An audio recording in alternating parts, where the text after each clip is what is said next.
అందరికీ నమస్కారం. ఈరోజు మనం చెప్పుకోబోయే కథ అమ్మ అత్తమ్మ. కథలోకి వెళ్ళబోయే ముందు మీరు కనుక మన ఛానల్ని ఫస్ట్ టైం చూస్తున్నట్లయితే తప్పకుండా మన ఛానల్ని లైక్ చేయండి, షేర్ చేయండి, సబ్స్క్రైబ్ చేయండి, బెల్ ఐకాన్ క్లిక్ చేసి ఆల్ అనే బటన్ని ప్రెస్ చేయడం మర్చిపోకండి. కథని ఎక్కడ స్కిప్ చేయకుండా వినండి. మరి కథలోకి వెళ్ళిపోదామా? బలరాంది చిన్నపాటి ప్రైవేటు ఉద్యోగం.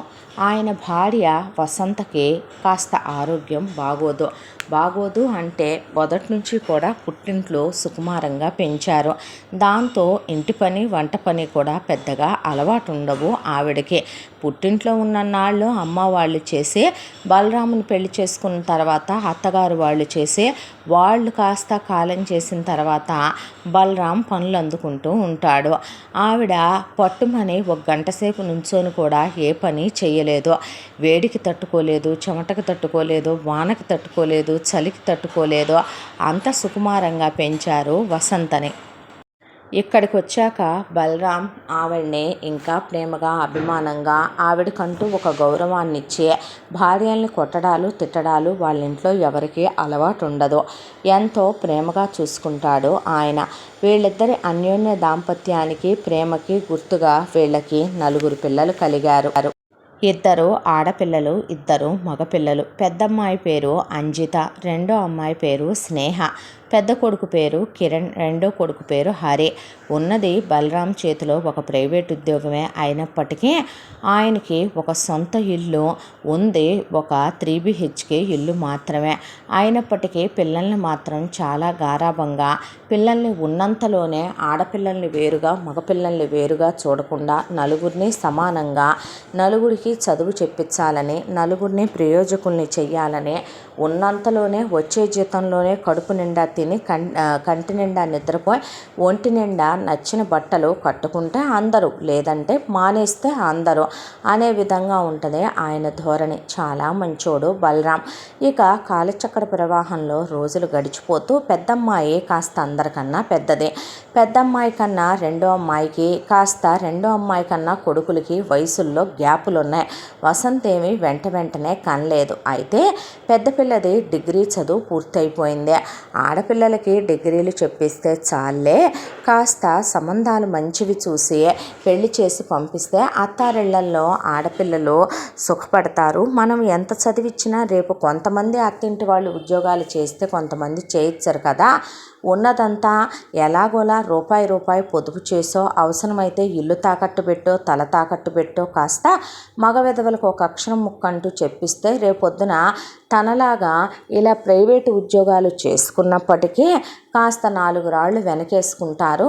లేదంటే గవర్నమెంట్ ఉద్యోగాలు రాయిస్తే లంచాలు పెట్టడానికైనా సరే ఆ రోజుకి దేవుడు ఏదో ఒక దారి చూపించకపోతాడా అని ఆలోచించుకునేవాడు ఆయన. మొత్తానికి కుటుంబం గురించి, పిల్లల గురించే ఆయన ఒక మధ్యతరగతి తండ్రిగా వాళ్ళ జీవితాలు ఒక మంచి దారి చేయాలని ఆలోచించే ఒక సగటు తండ్రి. అలా ఫస్ట్ పెద్దమ్మాయిదే డిగ్రీ కంప్లీట్ అయిపోయింది. పెద్ద పిల్ల చాలా మంచిది, చాలా సాఫ్ట్, చాలా సున్నితం, గట్టిగా మాట్లాడలేదు, ఎవరిని హర్ట్ చేయలేదు. దాంతో స్వయంగా వీళ్ళే ఒక సంబంధం చుట్టాలు బంధువులు చెప్పారని చెప్పి పెద్దమ్మాయిని పెళ్లి చూపులకు రమ్మనమని చూపించి, వాళ్ళు అడగటానికి కట్నాలు కానుకలు చాలా భారీగానే అడిగినా నేను ఇవ్వలేనండి, మీకు ఇష్టమైతేనే చేసుకోండి, లేకపోతే లేదు, నా స్తోమత ప్రకారం నేను అమ్మాయికి ఒక 10 కాసులు బంగారం పెడతాను, పెళ్ళికి బట్టలు అవి కొంటాను, పెళ్లి ఖర్చులు మీవి, ఎంగేజ్మెంట్ ఖర్చులు మావి, అమ్మాయికి నేను ఏస్తరి చరాస్తులు ఇవ్వలేను ప్రస్తుతానికి, నా దగ్గర అంటూ అంత రొక్కాలేవి లేవు, అబ్బాయికి హ్యాండ్ చైను, మెళ్ళో చైను, ఉంగరం పెడతాను అని చెప్పి ఆయన ఉన్నదేదో మొహం మీదే చెప్పాడు. ఏమీ దాచలేదు, అబద్ధాలు ఆడలేదు. ఆ తర్వాత వాళ్ళు ఇష్టపూర్వకంగానే ఇష్టపడి అంజితని వాసుకిచ్చి పెళ్లి చేసుకున్నారు. పెళ్ళైపోయిన తర్వాత అంజిత అటు 3 నిద్రలు ఇటు 3 నిద్రలు, 16 రోజుల పండగలు, తాళులు మార్చటాలు, ఆ తర్వాత మొగుడుతో కలిసి హనీమూన్కి వెళ్ళటాలు, 1 నెల రోజుల పాటు కూతురు కాపురం ప్రశాంతంగా సజావుగా సాగిపోయింది. ఆ తర్వాత నుంచి మొదలైన అంజితకి నరకాలు అనేవి కూడా చిన్నవి కాదవి, మాటల్లో చెప్పలేనటువంటి నరకాలు. అంజిత వాళ్ళ అత్త బ్రహ్మరాక్షసి, మామ చేతగాని చవట. అంజిత మొగుడు అమ్మ ముందు నోరెత్తలేడు, అక్కల ముందు అసలు నోరెత్తలేడు, చెల్లికి భయపడిపోతాడు. ఆ ఇంట్లో అంజిత వాళ్ళ ఆయనకి ఇక 2 అక్కలు 1 చెల్లెలు అమ్మ కలిసి వాసుని పడేసి తుక్కు కింద కొడతారు. జీతం తీసుకొచ్చి అమ్మా నాన్నలకి ఇచ్చేస్తాడు. ఆ తండ్రి జీతం కూడా తీసుకొచ్చి వాళ్ళ అమ్మకి ఇవ్వాల్సిందే. కూతుళ్ళని పెళ్ళిళ్ళు చేసి ఇల్లరికం తెచ్చి పెట్టుకుందే. అంజితని జీతం బత్తం లేని పని మనిషిని చేసేసిందే. కట్నాలు తీసుకురాలేదని కారణాలు లేకుండా పొద్దున్నుంచి సాయంత్రం దాకా ఆ అమ్మాయిని చావబాదేస్తూ ఉండేవాళ్ళు. వాసు అసమర్థుడు. అమ్మకి తోబుట్టువులకి ఎదురు చెప్పలేక అంజితకి ఎదురు కూర్చొని ఏడ్చేవాడు. ఆ బాధలు తట్టుకోలేని అంజిత పుట్టింటి వాళ్ళకి ఈ విషయం చెప్తే బలరాం వెళ్ళి, ఏమిటండి ఇదే, మీకు ఆ రోజు నేనేం చెప్పానో, మీకంత ఇదైతే మా అమ్మాయిని మా ఇంటికి పంపించేసేయండి, విడాకులు ఇప్పించేసేయండి, అంతేకాని కొట్టే హక్కు తిట్టే హక్కు ఎవరికి ఇవ్వలేదు. మేము కేసులు పెట్టగలం, మేము కోర్టుల దాకా వెళ్ళగలం.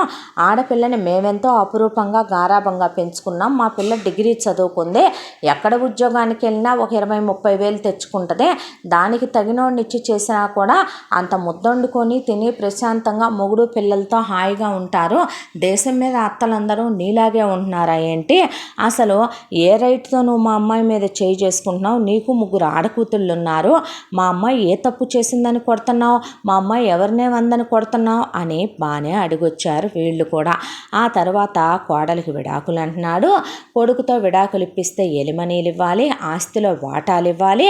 ఆ అమ్మాయికి పిల్లలు పుడితే గనక కొడుకు మనసు మారిపోవచ్చు అని ఆ అమ్మాయికి వచ్చిన కడుపులు వచ్చినట్టు అబార్షన్లు చేయిస్తూ ఆ అమ్మాయికి అసలు కడుపులే రానివ్వకుండా చేసేసి, ఒకవైపున ఇక్కడ విషయాలు పుట్టింట్లో చెప్తావా అని అమ్మాయికి ఫోన్ చేసే అవకాశం కూడా లేకుండా, ఆ అమ్మాయి రాసినట్టు పుట్టింటికి వీళ్ళే, మా అత్తయ్య మారింది, మా ఆడపడుచులు మారారు, మా ఆయన మారిపోయాడు, నన్ను ఫ్యామిలీ అంతా కూడా నెత్తిన పెట్టుకొని చూసుకుంటున్నారు నాన్న అమ్మ అని ఆ అమ్మాయి రాసినట్టుగా ఉత్తరాలు రాసి ఆ అమ్మాయి చేత వాళ్ళు ఫోన్ చేసినప్పుడల్లా పక్కనే నుంచొని ఆ అమ్మాయిని ఎర్రగా కాల్చినటువంటి ఇనప చువ్వలు లేదంటే కనుక బెల్టులు కరెంటు వైర్లు తీసుకొని ఆ అమ్మాయికి అంటించేస్తామని బెదిరించే, ఆ అమ్మాయి చేత అంతా బాగానే ఉందని ఫోన్లో చెప్పించే, మేము వస్తామమ్మా చూడటానికంటే వద్దని, నేను మా ఆయన ట్రిప్కి వెళ్తున్నామని, మా అత్తయ్య మమ్మల్ని మొక్కుబళ్ళు మొక్కుందంట, మొక్కులకి వెళ్ళి రమ్మనమందనే,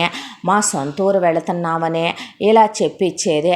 దాంతో పోనీ నువ్వు రామ్మా మీ ఆయన తీసుకొని అని వాళ్ళంటే ఆయనకి కుదరట్లేదని, పనిలో బిజీగా ఉన్నాడని అలా చెప్పించేవాళ్ళు.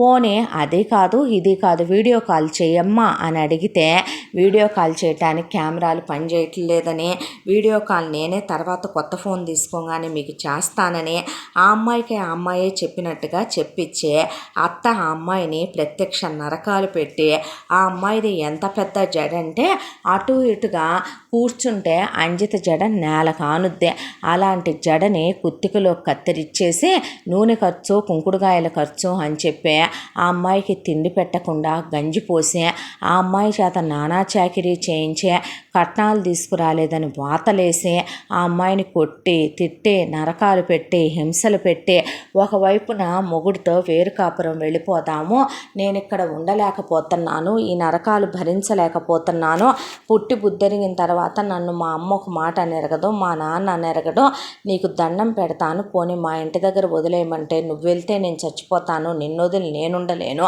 అని వాడు ప్రతి రాత్రి చెయ్యేసి ఆ అమ్మాయితో సుఖపడుతూ రాత్రంతా ఆ అమ్మాయితో కాపురం చేస్తూ, మా అమ్మకి నేను ఎదురు చెప్పలేను ఏమనుకోకని ఫైనల్ చేసి పక్క తిరిగి పడుకునేవాడు.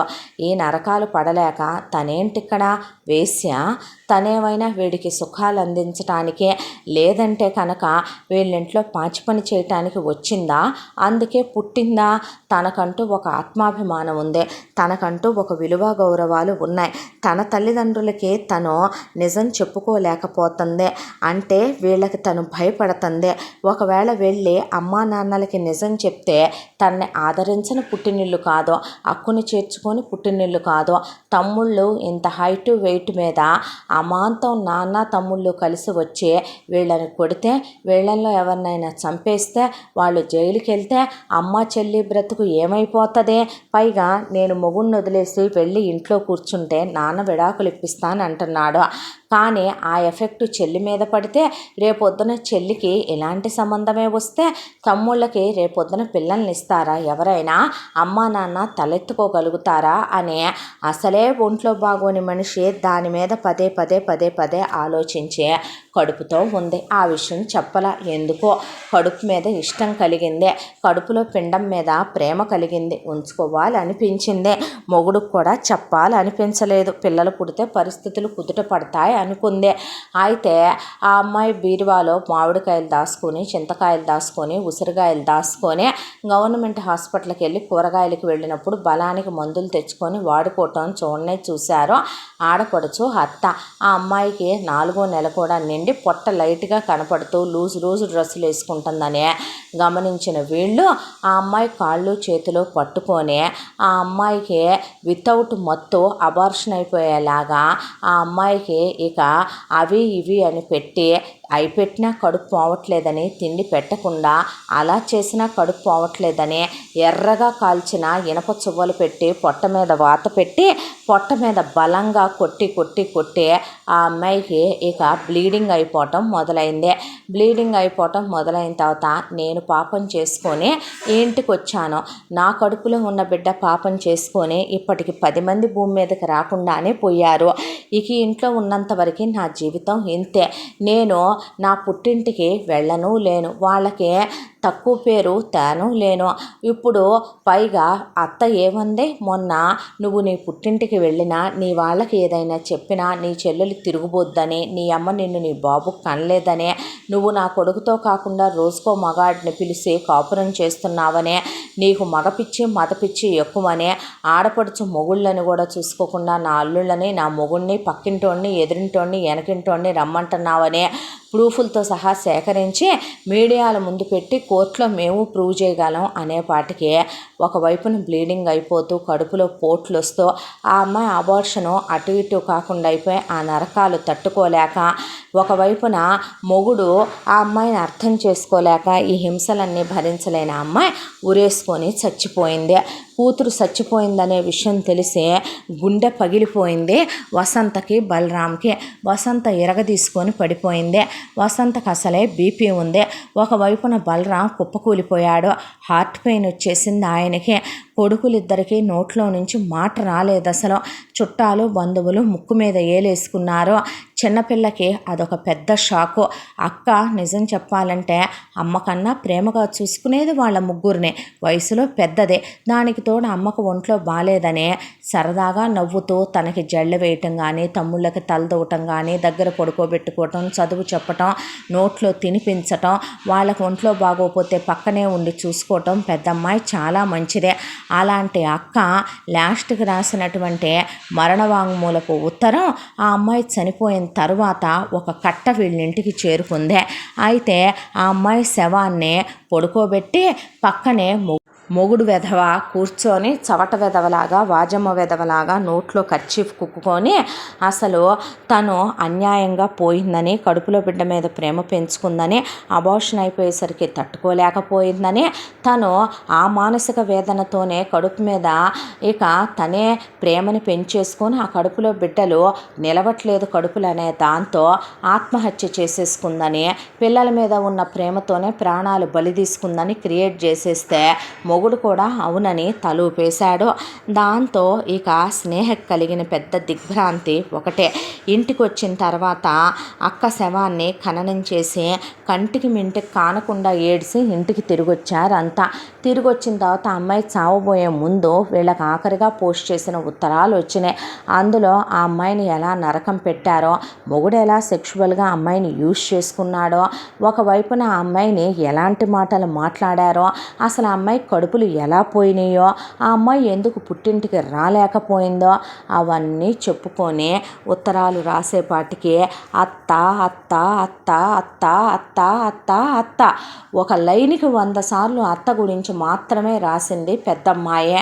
వాళ్ళత్త పొద్దున్నే కాలుతో తన్ని నిద్రలేపిన దగ్గర నుంచి జుట్టు కుత్తుకులోకి కత్తిరేసిన విషయం దాకా ఆ అమ్మాయిని ఒకవైపున హింసలు పెట్టి బట్టలు ఊడదీసేసి ఒక రోజంతా ఆ అమ్మాయిని గదిలో పడేసేంత వరకు, ఆ అమ్మాయి స్నానాలు చేస్తుంటే వీడియోలు తీసుకొని బట్టలు మారుస్తుంటే వీడియోలు తీసి పెట్టుకున్నారని, మీకు ఫోన్లు చేయనివ్వలేదని, మీకు నా గురించి ఏమీ చెప్పనివ్వలేదని, నన్ను బెదిరించారని, వాటన్నిటినీ తీసుకెళ్ళి నెట్లో పెడతామన్నారని, చెల్లి గురించి అమ్మ గురించి తప్పుడు ప్రచారం చేస్తామన్నారని ఆ అమ్మాయి గుండె కోత అంతా కూడా చెప్పుకుంది. అన్నిట్లో అంతా దాంట్లో కూడా ఆ అమ్మాయి రాసింది, ఇదంతా చేసింది మా అత్తే, మా అత్తే, మా అత్తే అని రాసిందే.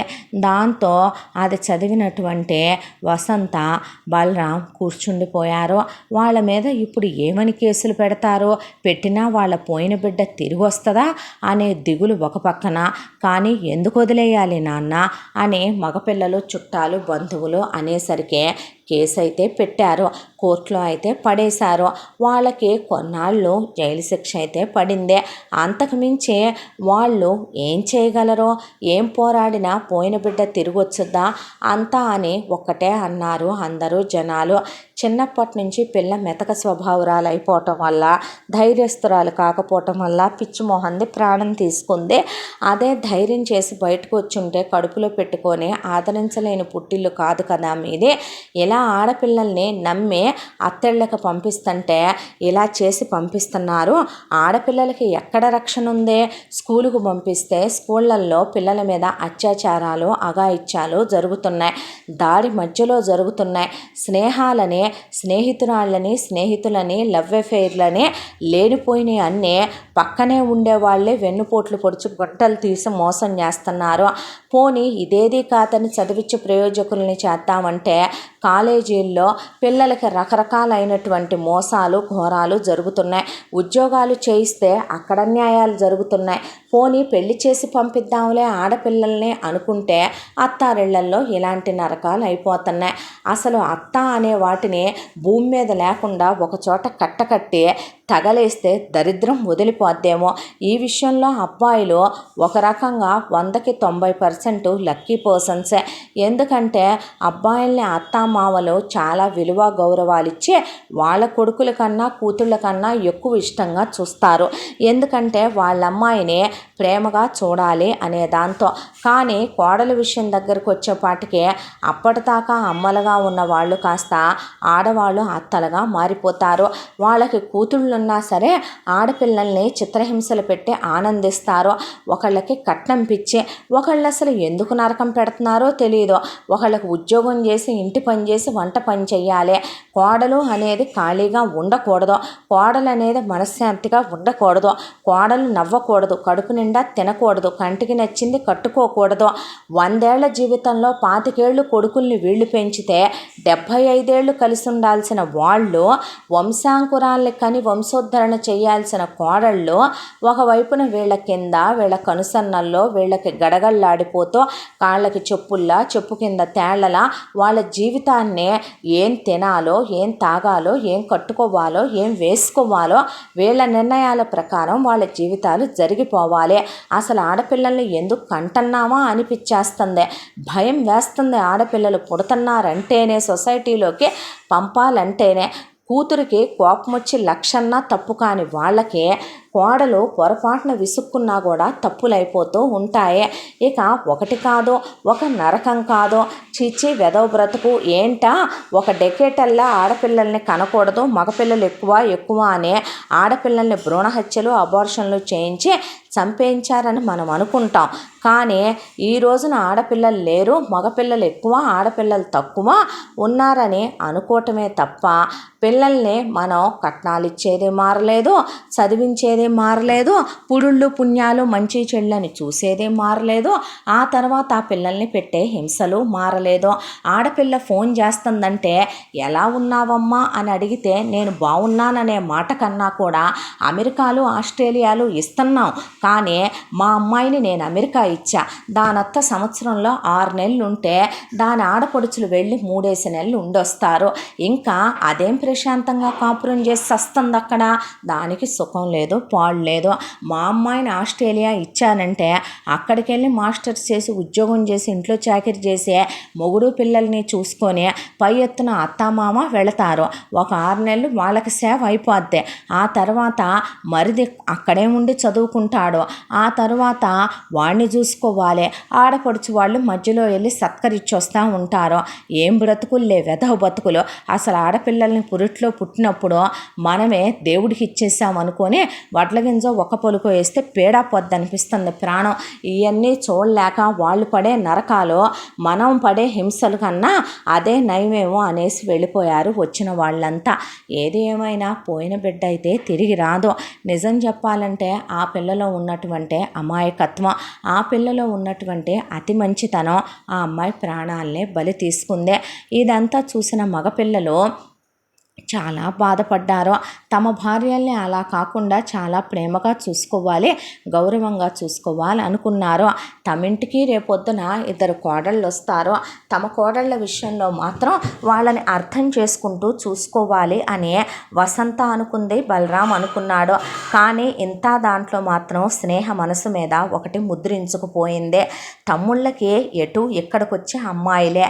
అమ్మని గట్టిగా 4 పీకులు పీకి 4 తిట్లు తిడితే తన అమ్మ ఒకవేళ ఏమైనా తోక జాడిచ్చేటట్టయితే గనక అమ్మ తోక కట్ చేయొచ్చు. తను మంచి ఆడపడుచు, పుట్టింటికి వచ్చి పసుపు కుంకాలు పెట్టించుకొని ఒక అరడజను మట్టి గాజులు వేసుకొని వెళ్ళే పిల్లే తప్ప పుట్టింటి దగ్గర నుంచి ఏదో ఆశించే పిల్ల కాదు, దోచుకెళదాం అనుకునే తత్వం కాదు, తమ్ముళ్ళ జీతాల్లో నుంచి నాకు ఎంత ఇస్తారని అడిగే రకము కాదు, వాళ్ళ పర్సనల్ విషయాల్లో తను ఇన్వాల్వ్ అవ్వదు. ఇక నాన్న విషయంలో గట్టిగా అదిలిస్తే అమ్మ నాన్న వేరే ఉండి తమ్ముళ్ళని వేరు కాపురాలు పెట్టిస్తారు. కానీ మరి తన బ్రతుకేంటి, రేపొద్దున అత్త అనే ఒక మెటీరియల్ తన బ్రతుకులోకి వస్తుంది కదా, రేపొద్దున తన బతుకు ఇంతేనా, తన్నే ఇంతే శాసిస్తుందా, ఆడపుట్టక పుట్టినందుకు పెళ్లి చేసుకొని సావాల్సిందే కదా, అసలు పెళ్ళి అనేది అవసరమా, పెళ్లి చేసుకుంటాం, చేసుకున్న తర్వాత మొగుడనేవాడు అమ్మ నాన్న లేని అనాథ వెధవైతే ఓకే, అలా కాకుండా వాడికి అమ్మో అక్కో చెల్లో ఉంటే వాడు ఫస్ట్ మాట్లాడేదేంటే మా అమ్మ, మా అక్క, మా చెల్లి అంటాడు వాడు. రేపొద్దున వాడమ్మ నా విషయంలో నేను పొద్దున్నే లేచిన దగ్గర నుంచి రాత్రి నిద్రపోయిన దాకా నేనేం తినాలి, నేనేం తాగాలి అన్న విషయాల దాకా నేను ఊపిరి కూడా ఎంత పీల్చాలనేది కూడా అదే నిర్ణయించుద్దిగా. అసలు పెళ్ళే చేసుకోకుండా ఉంటే, ఒకవేళ చేసుకున్న అత్త ఆడపడుచులు లేనివాడిని అయితేనే చేసుకుంటాను నేను, వాడు కురువుపైనా సరే, కూలికి వెళ్ళేవాడైనా సరే, అనాథనైతేనే చేసుకుంటాను నేను. అత్త అనే బ్రహ్మరాక్షసి ఉన్న వాళ్ళని మాత్రం నేను సచ్చినా చేసుకోను. ఈ ప్రపంచంలో అతి నీచమైనటువంటి ఆడది ఎవరైనా ఉందంటే అది అత్త. భూమి మీద బ్రతకటానికి అర్హత లేని జీవి అత్త. అత్తలనే వాళ్ళు జీవితంలో ఉంటే ఏ కోడళ్ళు సుఖపడలేరు. అత్తలు అందరూ ఒకే తరహాలో ఉంటారు, అత్తలందరూ కోడళ్ళని నరకాలు పెట్టడానికే పుడతారు అని మెంటల్గా ఫిక్స్ అయిపోయింది స్నేహ. దానికి తోడు ఎదురింటి అమ్మాయిని రోజు అత్త కొట్టుద్దే. ఇక పక్కింటి అమ్మాయిని ప్రతిరోజు కూడా అత్త ఉద్యోగానికి వెళ్ళొచ్చిన ఆ అమ్మాయి జీతం తీసుకుంటుంది. ఆ అమ్మాయి పుట్టింటి వాళ్ళని నానా మాటలు అంటదే, ఆ అమ్మాయితో పాచి పనులు చేయించుద్దే, మొగుడు కొడతాడు ఆ అమ్మాయినే. ఇక వాళ్ళ ఇంటి దగ్గర ఉన్న వాళ్ళందరూ ఫ్యామిలీలు చూస్తూ వస్తే ఒక ఇంట్లో కోళ్ళు కట్నం తేలేదని గొడవ, ఒక ఇంట్లో పిల్లల్ని కనలేదని గొడవ, ఒక ఇంట్లో కోడలు తిని కూర్చుంటుంది ఉద్యోగం చేయట్లేదని గొడవ, ఒక ఇంట్లో కొడుకుని కొంగు కట్టేసుకుందని గొడవ, ఒక ఇంట్లో వంటలో ఉప్పు జాలలేదని గొడవ. అబ్బో, ఇలా ఏ కారణంతోనైనా అత్త అనే మెటీరియల్స్ కోడళ్ళనే వాళ్ళనే తంతం, తిట్టడం, టార్చర్లు చేయటం, ఇవన్నీ చూసి ఆ అమ్మాయి పూర్తిగా అత్త అనే పదార్థం మీద వెక్స్ అయిపోయి కూర్చుంది ఆ అమ్మాయి మానసికంగా. దాంతో ఇలా రోజులు గడిచిపోయి ఆయన దిగుల్లో నుంచి కోలుకోకపోతే వెనకమాలున్న 3 బిడ్డల్ని ఎవరు చూస్తారో, దాంతో ఎంత దిగులైనా తల్లిదండ్రులైనా దిగమింగాలి తప్పదో. హాస్పిటళ్ళ చుట్టూ తిరిగి ఆపరేషన్లు చేయించుకొని మందులు మింగి పెద్ద పిల్ల పోయిందనే దిగుల్లో నుంచే సంవత్సరానికి కాస్త బయటకు వచ్చారు. బయటకు వచ్చిన తర్వాత ఆయన ఉద్యోగానికి వెళ్ళకపోతే రెక్కాడితే కానీ డొక్కాడదు, వాళ్ళకంటూ ఉందే ఆ చిన్న సొంత కొంప తప్ప ఏదీ లేదు. దాంతో ఇక ఆయన ఉద్యోగానికి వెళుతూ పిల్లల్ని చదివించుకుంటూ వస్తుంటే ఆ తర్వాత 2 సంవత్సరాలకి చిన్నమ్మాయి డిగ్రీ కంప్లీట్ అయిపోయింది. డిగ్రీ వరకే చదివిద్దాం అనుకున్న ఆయన పెళ్లి సంబంధాలు చూస్తానమ్మా, పెళ్లి చేసుకో అనేపాటికి గుండెల్లో బండరాయి పడిపోయింది స్నేహకి. అప్పుడే పెళ్ళా? వద్దు నాన్నగారు, నేను పీజీ చేస్తాను, ఉద్యోగం చేస్తాను అంటే వద్దమ్మా. ఏ వయసుకు జరగాల్సిన ముచ్చట ఆ వయసుకు జరగాలి. అక్క విషయంలో అలా అయ్యాక కూడా నాకు పెళ్లి చేద్దాం అనుకుంటున్నావా నాన్న? చూడమ్మా, భూప్రపంచం మీద ఆడపిల్లలు చాలామంది ఉన్నారు. మీ అక్క అధైర్యవంతురాలు కావటం వల్ల అలా జరిగిందని నీకెప్పుడు అనిపించలేదు? ధైర్యంతో తెగించి ఒక్కడుగు ముందుకు వేసుంటే గనక ఈరోజు మీ అక్క జీవితం అలా ఉండేది కాదు, అలా పోవలసి వచ్చేది కాదు. దాన్ని గురించి ఆలోచిస్తూ నీ జీవితం నాశనం చేసుకుంటే పోయిన అక్క తిరిగి వచ్చుద్దా చెప్పు అనే మాకు బాధేనమ్మా. కన్నాం, గుండెల మీద పెట్టుకొని పెంచాం, అన్ని రుణబంధాలు తెంచుకొని పోయే క్షణం ముందైనా దానికి అమ్మా నాన్న తోబుట్టువులు ఈ పుట్టిల్లు గుర్తు రాలేదంటావా చెప్పు అని ఆయన కన్నీళ్లు పెట్టుకున్నాడు. మా మాట కాదనికే అనేసింది వసంత. దాంతో సడే అనటం తప్ప వేరే ఏమీ దొరకలేదు కారణాలు. ఇక చేసేదేమీ లేక ఓకే అంటే సంబంధాలు రావటం మొదలైనే. నిజం చెప్పాలంటే పెద్దమ్మాయి చాలా అందంగా ఉంటుంది చిన్నమ్మాయి కన్నా. మగపిల్లలిద్దరూ చక్కగా ఉంటారు. చిన్నమ్మాయి బిలో యావరేజ్గానే ఉంటుంది స్నేహ. అయితే వస్తున్న సంబంధాల వాళ్ళు మీ అమ్మాయి ఏమీ పెద్ద అందగత్తె కాదుగా అని కొందరు, కాస్త రంగు తక్కువేగా అని కొందరు, మీ అమ్మాయి ముక్కు కాస్త చప్పిడి ముక్కులా ఉందని మరికొందరు, పెద్ద హైట్ లేదుగా అని మరికొందరు. దానికి తోడు మాకు అంత కట్నాలు కావాలి, ఇంత కట్నాలు కావాలి, ఇక అది అలా కావాలి, ఇది ఇలా కావాలని గొంతెమ్మ కోరికలు కోరటం, ఆడపడుచు లాంఛనాలంటాం, అత్తగారు లాంఛనాలంటాం, స్థిరచరాస్తులు పెట్టాలంటాం, ఇంట్లో వాటా రాయమంటాం, మీ అమ్మాయి పెళ్ళయ్యాక ఉద్యోగానికి వెళ్ళాలంటాం, టైలరింగ్ వచ్చా అని అడగటం, వంట పని ఇంటి పని వచ్చా అని అడగటం. దాంతో ఈసారి వాళ్ళు కూడా అలాంటి బేవర్సా సంబంధాలు ఇవ్వాలని అనుకోలేదు. కాకపోతే ఆ అమ్మాయికి ఒక్కటే భయం పట్టుకుందే. కొంతమంది బయటపడుతున్నారు, బయటపడకుండా మరికొంతమంది నటించొచ్చేమోగా మనసులో కన్నింగా ఉండి అక్క అత్త అలాగే డ్రామా ఆడింది. ఆ రోజున పెళ్ళైన నెల రోజులకు కదా దాని అసలు గుణం బయటపడింది. రేపొద్దున నన్ను చేసుకునే వాళ్ళు కూడా అలాగే ఉంటే అని ఈ అమ్మాయి ఆలోచిస్తూ ఉండగానే కలలో కూడా ఊహించనంత కోటీశ్వర్ల సంబంధం వెతుక్కుంటూ వచ్చింది స్నేహ వాళ్ళనే. అయితే పెళ్ళిళ్ళ పేరయ్య గారు బలరాముని కలిసి అబ్బాయి పేరు అరుణ్, అబ్బాయి చాలా పెద్ద సాఫ్ట్వేర్ ఉద్యోగం చేస్తున్నాడండి, లక్షల్లో ఆర్జిస్తున్నాడు, చాలా పెద్ద కాలేజీలో ఎంటెక్ పాస్ అవుట్ అయ్యాడు, బాబు ఈ యూనివర్సిటీలో చదివాడు, ఇక ఏ చెడు అలవాట్లు లేవు, బంగారు కొండ, ఏ ప్రేమాయణాలు లాంటివి కూడా లేవు, అమ్మా నాన్నలకి ఒక్కగానొక్క కొడుకు. ఇక వాళ్ళ నాన్నగారికి ఉన్న స్థిరచరాస్తుల గురించి చెప్పాలంటే 150 ఎకరాల పొలం, 50 గేదెలు, 50 ఆవులు, ఒక 1000 దాకా మేకలు, గొర్రెలు, కోళ్ళు, రొయ్యల చెరువులు, చేపల చెరువులు, దానికి తోడు ఆయన ల్యాండ్లు కొని ఆ ల్యాండ్లు అమ్మటాలు, దానికి తోడు రియల్ ఎస్టేట్ చేయటం, దాంతోపాటు ఇల్లు కట్టించి అమ్మటం, అలా కోట్లు తీరిపోయి ఉన్నారు. వాళ్ళకి మీ సంబంధం చూపిస్తే మీ చిన్నమ్మాయి జాతకంతో వాళ్ళ అబ్బాయి జాతకం కలిసిందే. దాంతో వాళ్ళు మీ అమ్మాయిని వాళ్ళ కోడలుగా చేసుకోవటానికి ఇష్టపడుతున్నారు. మీరు సరేనంటే గనక మీ పిల్లని చూసుకోవటానికి వస్తామని చెప్పారండి. అన్న తర్వాత ఆయన వాళ్ళెక్కడ, వాళ్ళ స్థాయి ఎక్కడ, వాళ్ళ హోదా ఎక్కడ, వాళ్ళకి మేమేం కట్న కానుకలు ఇవ్వగలమండి అంటే వాళ్ళేమి మిమ్మల్ని రూపాయి కట్న కానుకలు అడగలేదు బలరాం గారు, పిల్లనిస్తే చాలు అనుకుంటున్నారు. అబ్బాయి చాలా మంచోడు. ప్రస్తుతానికి అబ్బాయి వాళ్ళ అమ్మా నాన్న పల్లెటూరులోనే ఉన్న అబ్బాయికి మెట్రో సిటీలో ఉద్యోగం. దానికి తోడు 2-3 నెలల్లోనే అబ్బాయికి ప్రమోషను ట్రాన్స్ఫరు కూడా ఉందంట. చాలా దూరానికి వెళ్ళిపోబోతున్నాడంట. వెళ్ళే దగ్గర వేరు కాపురమే కదండి పిల్ల పెట్టుకునేదే. ఆడపడుచుల పోరు తోడుకోడళ్ళ పోరు ఉండదు. చక్కగా ఒక్కడే కొడుకు. ఉన్న 4 రూపాయలు పిల్లాడికే పెడతారు. పుట్టక పుట్టిన ఒక్కగానొక్కడు. ఆ తర్వాత ఇక వాళ్ళకి పిల్లలు లేరు. చక్కగా ఆవిడ చాలా మంచి ఆవిడ. అబ్బాయి తల్లి పేరు అరుంధతి, తండ్రి పేరు వెంకటేశ్వరరావు. మంచి గుణం ఉన్న కుటుంబం. చెప్పాలంటే కనుక మీ క్యాస్ట్కి వాళ్ళ క్యాస్ట్కి డిఫరెన్స్ కూడా ఉంది. ఇక వాళ్ళు క్యాస్ట్ విషయాల్లో కూడా పట్టించుకోలేదు మీ అమ్మాయిని చేసుకునే విషయంలో. పిల్ల బాగుంది అని వాళ్ళు అడిగారండి. అన్న తర్వాత అబ్బాయి ఫోటో చూడగానే ఇష్టపడ్డాడు అని చెప్పాడు ఆయన. ఆలోచించారు వీళ్ళు.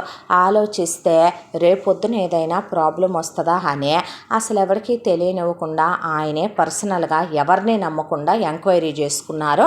తండ్రి కొడుకులు కలిసి వెళ్ళే నిజంగానే వాళ్ళకి స్థిరచరాస్తులు ఉన్నాయని, నిజంగానే ఇక అత్తగారు కూడా వస్తూ పెద్ద లప్పే తీసుకొచ్చిందని పుట్టింటి దగ్గర నుంచి ఆవిడ ఇంట్లో గృహిణిగానే ఉంటుందని, ఆయన వ్యవహారాలు చూసుకుంటాడని, పిల్లాడు చదువుకున్నాడని, ఉద్యోగం చేసుకుంటాడని, నిజంగానే మంచోడని, చూడటానికి చాలా అందంగా చక్కగా ఉంటాడని, హైటు వెయిటు పర్సనాలిటీ పిల్లాడు చాలా బాగుంటాడని మొత్తానికి వీళ్ళ ఎంక్వైరీలో కూడా ఫైనల్ అయ్యింది. ఆ తర్వాత పెళ్లి సంబంధానికి రమ్మనమని చెప్పారు. పెళ్లి సంబంధానికి రమ్మనమని చెప్తే పిల్లని సింపుల్గా రెడీ చేసి వాళ్ళకున్న పిచ్చి నగలే వేసి కూర్చోపెట్టారు. ఎందుకండి ఈ ఫార్మాలిటీస్ అన్నీ? ఎలా ఉన్న పిల్ల అలానే ఉంటే చూస్తే మాకు అదొక ఆనందం, ఎందుకు అదనపు హంగులు అనేసి నవ్వింది అత్తగారు రాగానే.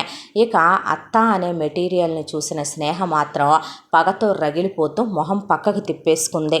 ఇప్పుడు ఇలాగే నటించే ఇది రేపొద్దున దీనిలో నుంచే ఎన్ని యాంగిల్స్ బయటకు వస్తాయో అనుకొని మొహం పక్కకి తిప్పేసుకొని ఏం మాట్లాడకుండా తలం చేసుకొని కూర్చుందే. వంచిన తలే ఎత్తట్లేదే పిల్ల అని వెంకటేశ్వరరావు అన్నాడు. ఆ తర్వాత అరుణ్ స్నేహతో మాట్లాడాడు. అరుణ్ స్నేహకి చాలా నచ్చాడు. అరుణే చెప్పాడు ప్రమోషన్ నాకు వస్తుందని 2-3 నెలల్లో, ఆ తర్వాత నా శాలరీ కూడా పెరుగుద్దని. నేను ఈ స్కూల్లో చదువుకున్నాను, కాలేజీలో చదువుకున్నాను, నాకు స్మోకింగ్ డ్రింకింగ్ అలవాట్లేదు, నేను ఎవరిని ప్రేమించలేదు, ఏదో చిన్న షార్ట్ టైం రిలేషన్ లేదో 1 నెల 2 నెలలు ఉన్న బుడ్డ లవ్ స్టోరీలు చిన్న బ్రేకప్లే తప్ప చెప్పుకోదగ్గ పెద్ద ఏమీ లేవు అని తను ఈ కంపెనీలో వర్క్ చేస్తున్నానని ఉన్నది ఉన్నట్టుగా మొత్తం చెప్పి మీరు నాకు చాలా నచ్చారండి అని కూడా చెప్పాడు.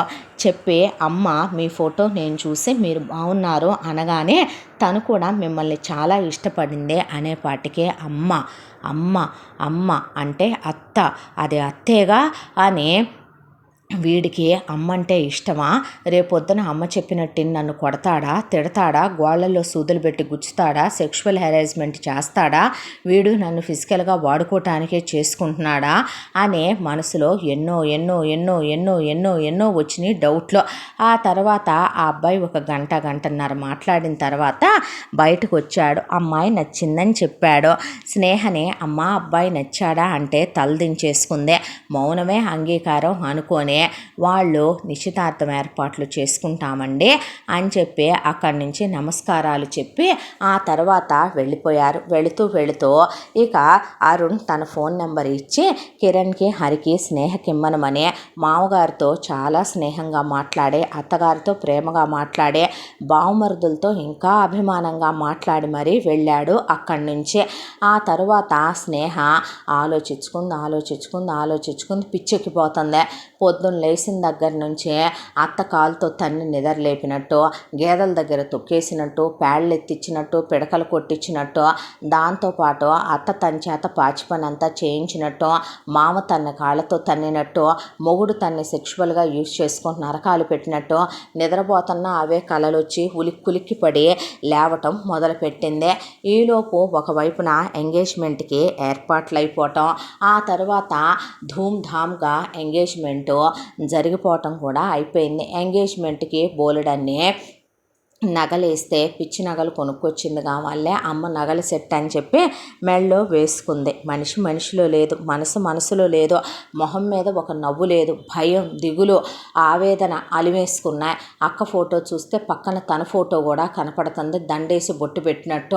దాంతో టెన్షను, దిగులు, చేతులు కాళ్ళు వణుకొచ్చేస్తున్నాయి. తిండి తింటల్లా, నిద్రపోవటల్లా. ఎంగేజ్మెంట్కి స్పెషల్గా తెప్పించిన డ్రింక్స్ అని చెప్పి ఇప్పుడు అన్నీ బాగానే ఉంటాయి, తర్వాత ఇవేవి జీవితంలో ఉండవు కదో. ఎంతమంది బంధువులు చుట్టాలు వచ్చినా ఎవడూ రేపొద్దున పేగలిగింది ఏమీ లేదు కదో. చివరికి వచ్చేపాటికే చచ్చిపోయిన ఆడపిల్లల శవాలను చూసి అయ్యో పాపం అని చెప్పి అందరూ 2 కన్నీటి బొట్లు కార్చెల్లే వాళ్లే కదూ వీళ్ళందరూ అని వాళ్ళందరి వైపు చూసే అదొక దిగులు అనిపించేసింది. అలాగే మొత్తానికి ఎంగేజ్మెంట్ అయిపోయింది. అయిపోయిన తర్వాత ఇంటికి వచ్చింది. అరుణ్ ఫోన్ చేస్తాడు. ఫోన్ చేసినప్పుడు ఆ కాసేపు అరుణ్ నచ్చాడు, చూడటానికి బాగుంటాడు, మాట్లాడాలనిపిస్తుంది. మాట్లాడుతూ ఉన్నప్పుడు అరుణ్ అమ్మ అని ఏదో ఒకటి అన్నాడా, వెంటనే నాకు కాస్త తలనొప్పిగా ఉంది తర్వాత మాట్లాడతాను, అమ్మ పిలుస్తుంది తర్వాత మాట్లాడతాను, నాన్న వచ్చారు తర్వాత మాట్లాడతాను, స్నేహితులు వచ్చారు తర్వాత మాట్లాడతాను, బయటికి వెళ్ళాలి తర్వాత మాట్లాడతానని టక్మని ఫోన్ కట్ చేసేస్తుంది. వెంటనే దిగులు అలిమేసుకుంటుంది, వెంటనే భయము అలుముకుంటుంది. అమ్మా నాన్నల దగ్గరికి వెళ్ళి కూర్చొని ఈ పెళ్ళి నాకు ఇష్టం లేదు నాన్న, ఈ పెళ్ళి నేను చేసుకోను అనేపాటికి తమ్ముళ్ళు లేచి నుంచున్నారు. నిజం చెప్పాలంటే మంచి హైటు వెయిట్ పర్సనాలిటీ ఉన్న పిల్లలు కిరణ్, హరి. అయితే ఏం మాయ రోగం వచ్చింది అని అడిగారు బలరాం, వసంత. అడిగితే నేను అతన్ని పెళ్లి చేసుకోను నాన్న, నేను కూలోడైనా సరే వాడికి అమ్మ నాన్న కుటుంబం లేనోడైతే అనాథ అయితేనే చేసుకుంటాను నేను, మన కులం కాకపోయినా సరే చివరికి వాడు ఏ రోజు కూలి ఆ రోజు తెచ్చేవాడైనా కురిగిపోయినా నాకు ఇష్టమే, నేను ఇలా ఫ్యామిలీ ఉన్నోడిని మాత్రం చేసుకోవాలనుకోవట్లేదు అనేపాటికి వెధవేషాలు వేస్తున్నావా అని ఆయన పడేసి 4 బాదులు బాదాక ఆవిడ లేసి నుంచోనే తుక్కురాగొట్టి వదిలిపెట్టింది. తమ్ముళ్ళు నీకేమైనా పిచ్చి పట్టిందా అని తంతానికి మీదకెళ్ళి ఏం వాగుతున్నావే నువ్వు, ఏదొస్తే అది వాగేటివేనా, ఎవరు చెప్పారు నీ ఫ్రెండ్స్లో ఇలాంటి దిక్కుమాలిన మాటలు, కల్లో కూడా మనం అందుకోలేని సంబంధం అక్క అదే అన్న తర్వాత దీని బతుకు అయ్యన్నీ ఏం తెలిస్తే ఆయన ఇక్కడ దాకా వచ్చిన తర్వాత పెద్దదేటో మా కడుపులో చిచ్చు పెట్టిపోయింది, నువ్వు కూడా వేషాలు వేద్దాం అనుకున్నావనుకో అమ్మ నాన్న తమ్ముళ్ళ శవాల మీద నుంచి దాటిపోతావు, జాగ్రత్త, నీకు బతికున్నంతకాలం మేము వేసే శిక్ష అదే అయిపోద్ది, జాగ్రత్త, మూసుకొని వెళ్ళి పెళ్లి చేసుకో లోపలికి అన్న తర్వాత ఆలోచించింది. అప్పుడు తనకు ఒక కారణం దొరికింది. ఏంటంటే కరెక్ట్గా ఎంగేజ్మెంట్కి పెళ్ళికి 3 నెలలు గ్యాప్. అతను చెప్పింది 3 నుంచి 6 నెలల్లో ప్రమోషన్ వచ్చి వేరు కాపురం పెట్టుకోవచ్చనే. అత్త దగ్గర నుంచి దూరంగా వెళ్ళిపోయి అత్త కంట పడకుండా ఎలాగోలాగా మొగుడితో వేరు కాపురం పెట్టుకొని బ్రతకొచ్చు, అత్త అనే మెటీరియల్ కింద మాత్రం అప్పుడు ఉండాల్సిన అవసరం లేదు అని మెంటల్గా ఫిక్స్ అయిపోయి ఆ షరతు తన మనసులో తనకు తానే విధించుకొని మరి మొత్తానికి ఓకే చెప్పింది పెళ్ళికి. ఆ తర్వాత పెళ్ళి అయిపోయింది. అప్పగింతల్లో జాగ్రత్త బాబు, తెలియని తిక్కల మేడము, నువ్వు ఏదైనా అంటే పట్టించుకోబాకయ్యా అని ఆవిడతో ఇక తల్లి అయినా అత్తగారైనా మీరేనమ్మా, ఏదైనా ఉంటే గనక కడుపులో పెట్టుకొని చూసుకోండి మీ కూతురులాగా అంటే భలే వాళ్ళేనే, ఎందుకు చూసుకోకుండా ఉంటాను, నాకు మాత్రం ఎవరున్నారు అంది ఆవిడ. నిజం చెప్పాలంటే ఆవిడకి ఒక్కగానొక్క కొడుకు అరుణ్ అంటే ఆవిడకి పంచప్రాణాలు. కోడలు వచ్చుద్ది, కోడలే కూతురు అవుద్ది, కోడల్ని రేపొద్దున నెత్తిన పెట్టేసుకొని చూసుకోవాలన్నదే వాళ్ళ ఆశ. ఎంగేజ్మెంట్కి ఇన్ని నగలు, పెళ్ళికి ఇన్ని నగలు పెట్టారు, బోల్డ్ బట్టలు కొని పెట్టారు. వాళ్ళంటే పంచప్రాణాలు. మాట్లాడాలని ఆవిడ పెళ్లి చూపుల దగ్గర నుంచి ఇప్పటి వరకు చాలా ట్రై చేసిందే. ఆవిడ ఎన్నిసార్లు ఫోన్ చేసినా, ఎన్నిసార్లు మాట్లాడదామనుకున్నా ఒక్క మాట 2 మాటలకు మించి మాట్లాడదు. వాళ్ళ అమ్మకి నాన్నకి ఫోన్ ఇచ్చేసుద్దే. మొహమాటమేమోలే పిల్లకి, ఎంతైనా పెళ్ళి కాబోయే పిల్లలంటే వాళ్ళ భయాలు వాళ్ళకు ఉంటాయి కదా అని చెప్పి, అందులోనూ ఈ తరం పిల్లలని చెప్పి ఆవిడ నవ్వుకొని ఊరుకునేదే. ఎంగేజ్మెంట్కి నగలు తీసుకున్నాం రమ్మనమని అరుణ్ చేత ఫోన్ చేస్తే మీకు నచ్చినవి తీసుకోమంటే ఆవిడ 1కి 10 సార్లు 100 మందిని అడిగి రెఫరెన్సులు తీసుకొని కోడలు ఫోటో మీద పెట్టి అవన్నీ ఫోటోలు పెట్టి మరీ సెలెక్ట్ చేసి తీసుకుందే. పెళ్లి నగలకి బట్టలకి కూడా రాలేదు. వెళ్ళాలంటే భయం వేసిందే. వచ్చి మన ఇంట్లో ఉండొచ్చుగా, ఒక నెల రోజులు ఉండి నీకు నచ్చినవన్నీ సెలెక్ట్ చేసుకోవచ్చుగా అన్నాడు అరుణ్. వెళ్తే అక్కడ అత్త ఉంటుంది కదా, అమ్మో నేను అస్సలు వెళ్ళను అనుకోని ముందే పర్లేదండి మీకు నచ్చినవి మీ అమ్మగారికి నచ్చినవి తీసేసుకోండి అనేసి ఫోన్ పెట్టేసిందే. ఇలా అత్తకి కోడలికి మధ్య అసలు కాన్వర్జేషనే లేదు. ఆవిడ ఎన్నిసార్లు మాట్లాడదామని, ఎన్నిసార్లు ఇచ్చేద్దామని ట్రై చేసినా కూడా దగ్గర అయ్యిందే లేదు స్నేహ. మొత్తానికి పెళ్ళి అయిపోయిందే. పెళ్ళి అయిపోయిన తర్వాత అప్పగింతలు ఇచ్చి పిల్లని అత్తారింటికి తీసుకెళ్తుంటే కారులో వణుకు మొదలైందే. గృహప్రవేశం పల్లెటూరులో ఉన్న అత్తారింట్లో చెయ్యాలి కదా. తీసుకెళ్ళి గృహప్రవేశం చేయించి దీపం వెలిగించి స్వీట్ చేసిన తర్వాత అత్తింటి వాళ్ళందరూ బాగా బలిసిన వాళ్ళు. భారీగానే కోడలు చేతి తీపి తినటానికని వచ్చి కోడలి ముఖం చూసి కోడలికి తల ఒక బంగారపు వస్తువని, వెండి వస్తువని, ఖరీదైన చీరలని వాళ్ళు గిఫ్ట్లు ఇచ్చారు. గిఫ్ట్లు ఇచ్చిన తర్వాత ఇక అలా ఆ అమ్మాయిని సత్యనారాయణ వ్రతానికి రెడీ అవ్వమ్మా అని చెప్పి అమ్మాయినేమి వాళ్ళు వేరువేరు గదుల్లో ఉంచాల. ఒకే గదిలో ఉంచి కంగారు పెట్టబాకరా, అమ్మాయిని తొందరపడబాకండి, శోభనానికి ముహూర్తం పెట్టిస్తాము అని చెప్పింది అత్తగారు. ఆ తర్వాత ఆవిడేదో మాట్లాడదామంటే ఏమ్మా అలసటగా ఉందా అంటే అవును అనేసరికి సరే పడుకో అనేసి ఆవిడ వెళ్ళిపోయింది. వెళ్ళిపోయిన తర్వాత సత్యనారాయణ వ్రతం రిసెప్షను. అమ్మ నాన్న తమ్ముళ్ళు వచ్చారు. పోయిన ప్రాణం తిరిగి వచ్చినట్టు అనిపించింది. ఆ తర్వాత మళ్ళీ అత్తగారితో చాలా ప్రేమగా మాట్లాడి మామగారిని చాలా గౌరవించి బావమరుదులతో చాలా ఆప్యాయతగా మాట్లాడాడు అరుణ్. అయిపోయిన తర్వాత చుట్టాలు బంధువులు అందరూ వచ్చారు. ఇక ఫస్ట్ నైట్ ఏర్పాట్లు వీళ్ళ పుట్టింట్లోనే చెయ్యాలి సాంప్రదాయం ప్రకారం. అయితే అరుణ్కి ఎటు ఇద్దరు ఒకే గదిలో ఉంటున్నారు కాబట్టి హనీమూన్కి వెళ్ళిపోదాము, నాకు కంజెస్టెడ్గా ఉంటుంది, అలా అందరూ ఉండి అందరి ముందు ఫస్ట్ నైట్లు అంటే ఇబ్బందిగా ఉంటుంది అని చెప్పింది. చెప్పేసరికి సరేలేమ్మనమని వెంట పెట్టుకొని హనీమూన్కి తీసుకెళ్ళాడు. మొగుడుతో చాలా ప్రేమగా గడిపింది. హనీమూన్ అయిపోయిన తర్వాత మళ్ళీ అత్తారింటికి వెళ్ళాలనే పాటికి భయం పట్టుకుంది. భయం పట్టుకునే పాటికి పుట్టిల్లు గుర్తొస్తుంది, అమ్మ నాన్న తమ్ముళ్ళ మీద దిగులు వస్తుంది అని చెప్పేసరికి వాళ్ళు పుట్టింటికి తీసుకెళ్ళాడు. పుట్టింటికి తీసుకెళ్ళిన తర్వాత ఒక వారం ఉన్నారు, 10 రోజులు ఉన్నారు. ఆ తర్వాత వెళదాంరా అని అరుణ్ అంటే లేదు నేను కొన్నాళ్ళ పాటు ఇక్కడే ఉండొస్తాను, నువ్వు వెళ్ళు, నేను ఒక 4-5 రోజుల్లో వచ్చేస్తానని అరుణ్ని పంపిస్తే అరుణ్ రాలేక తిరిగి వచ్చాడు. కొత్తగా పెళ్ళైన మగాడు ఏం పెళ్ళాన్ని వదిలిపెడతాడో.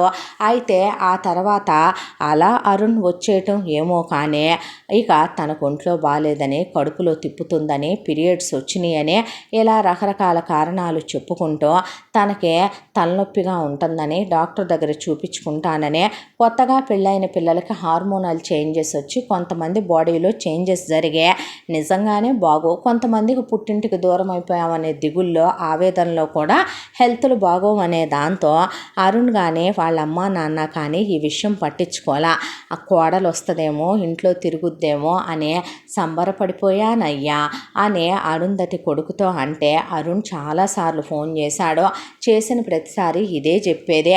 ఒకవైపున వసంత బలరాము తమ్ముళ్ళు కూడా ఎల్లమేమే అంటే తనకు బాగోట్లేదని చెప్పి అలా మొత్తానికి ఎలాగైతేనేమి అరుణ్కి ప్రమోషను ట్రాన్స్ఫరు వచ్చి వేరే ఊరికి వెళ్ళేంత వరకు మళ్ళీ తిప్పి అత్తింట్లో కాలు పెట్టలేదు స్నేహ.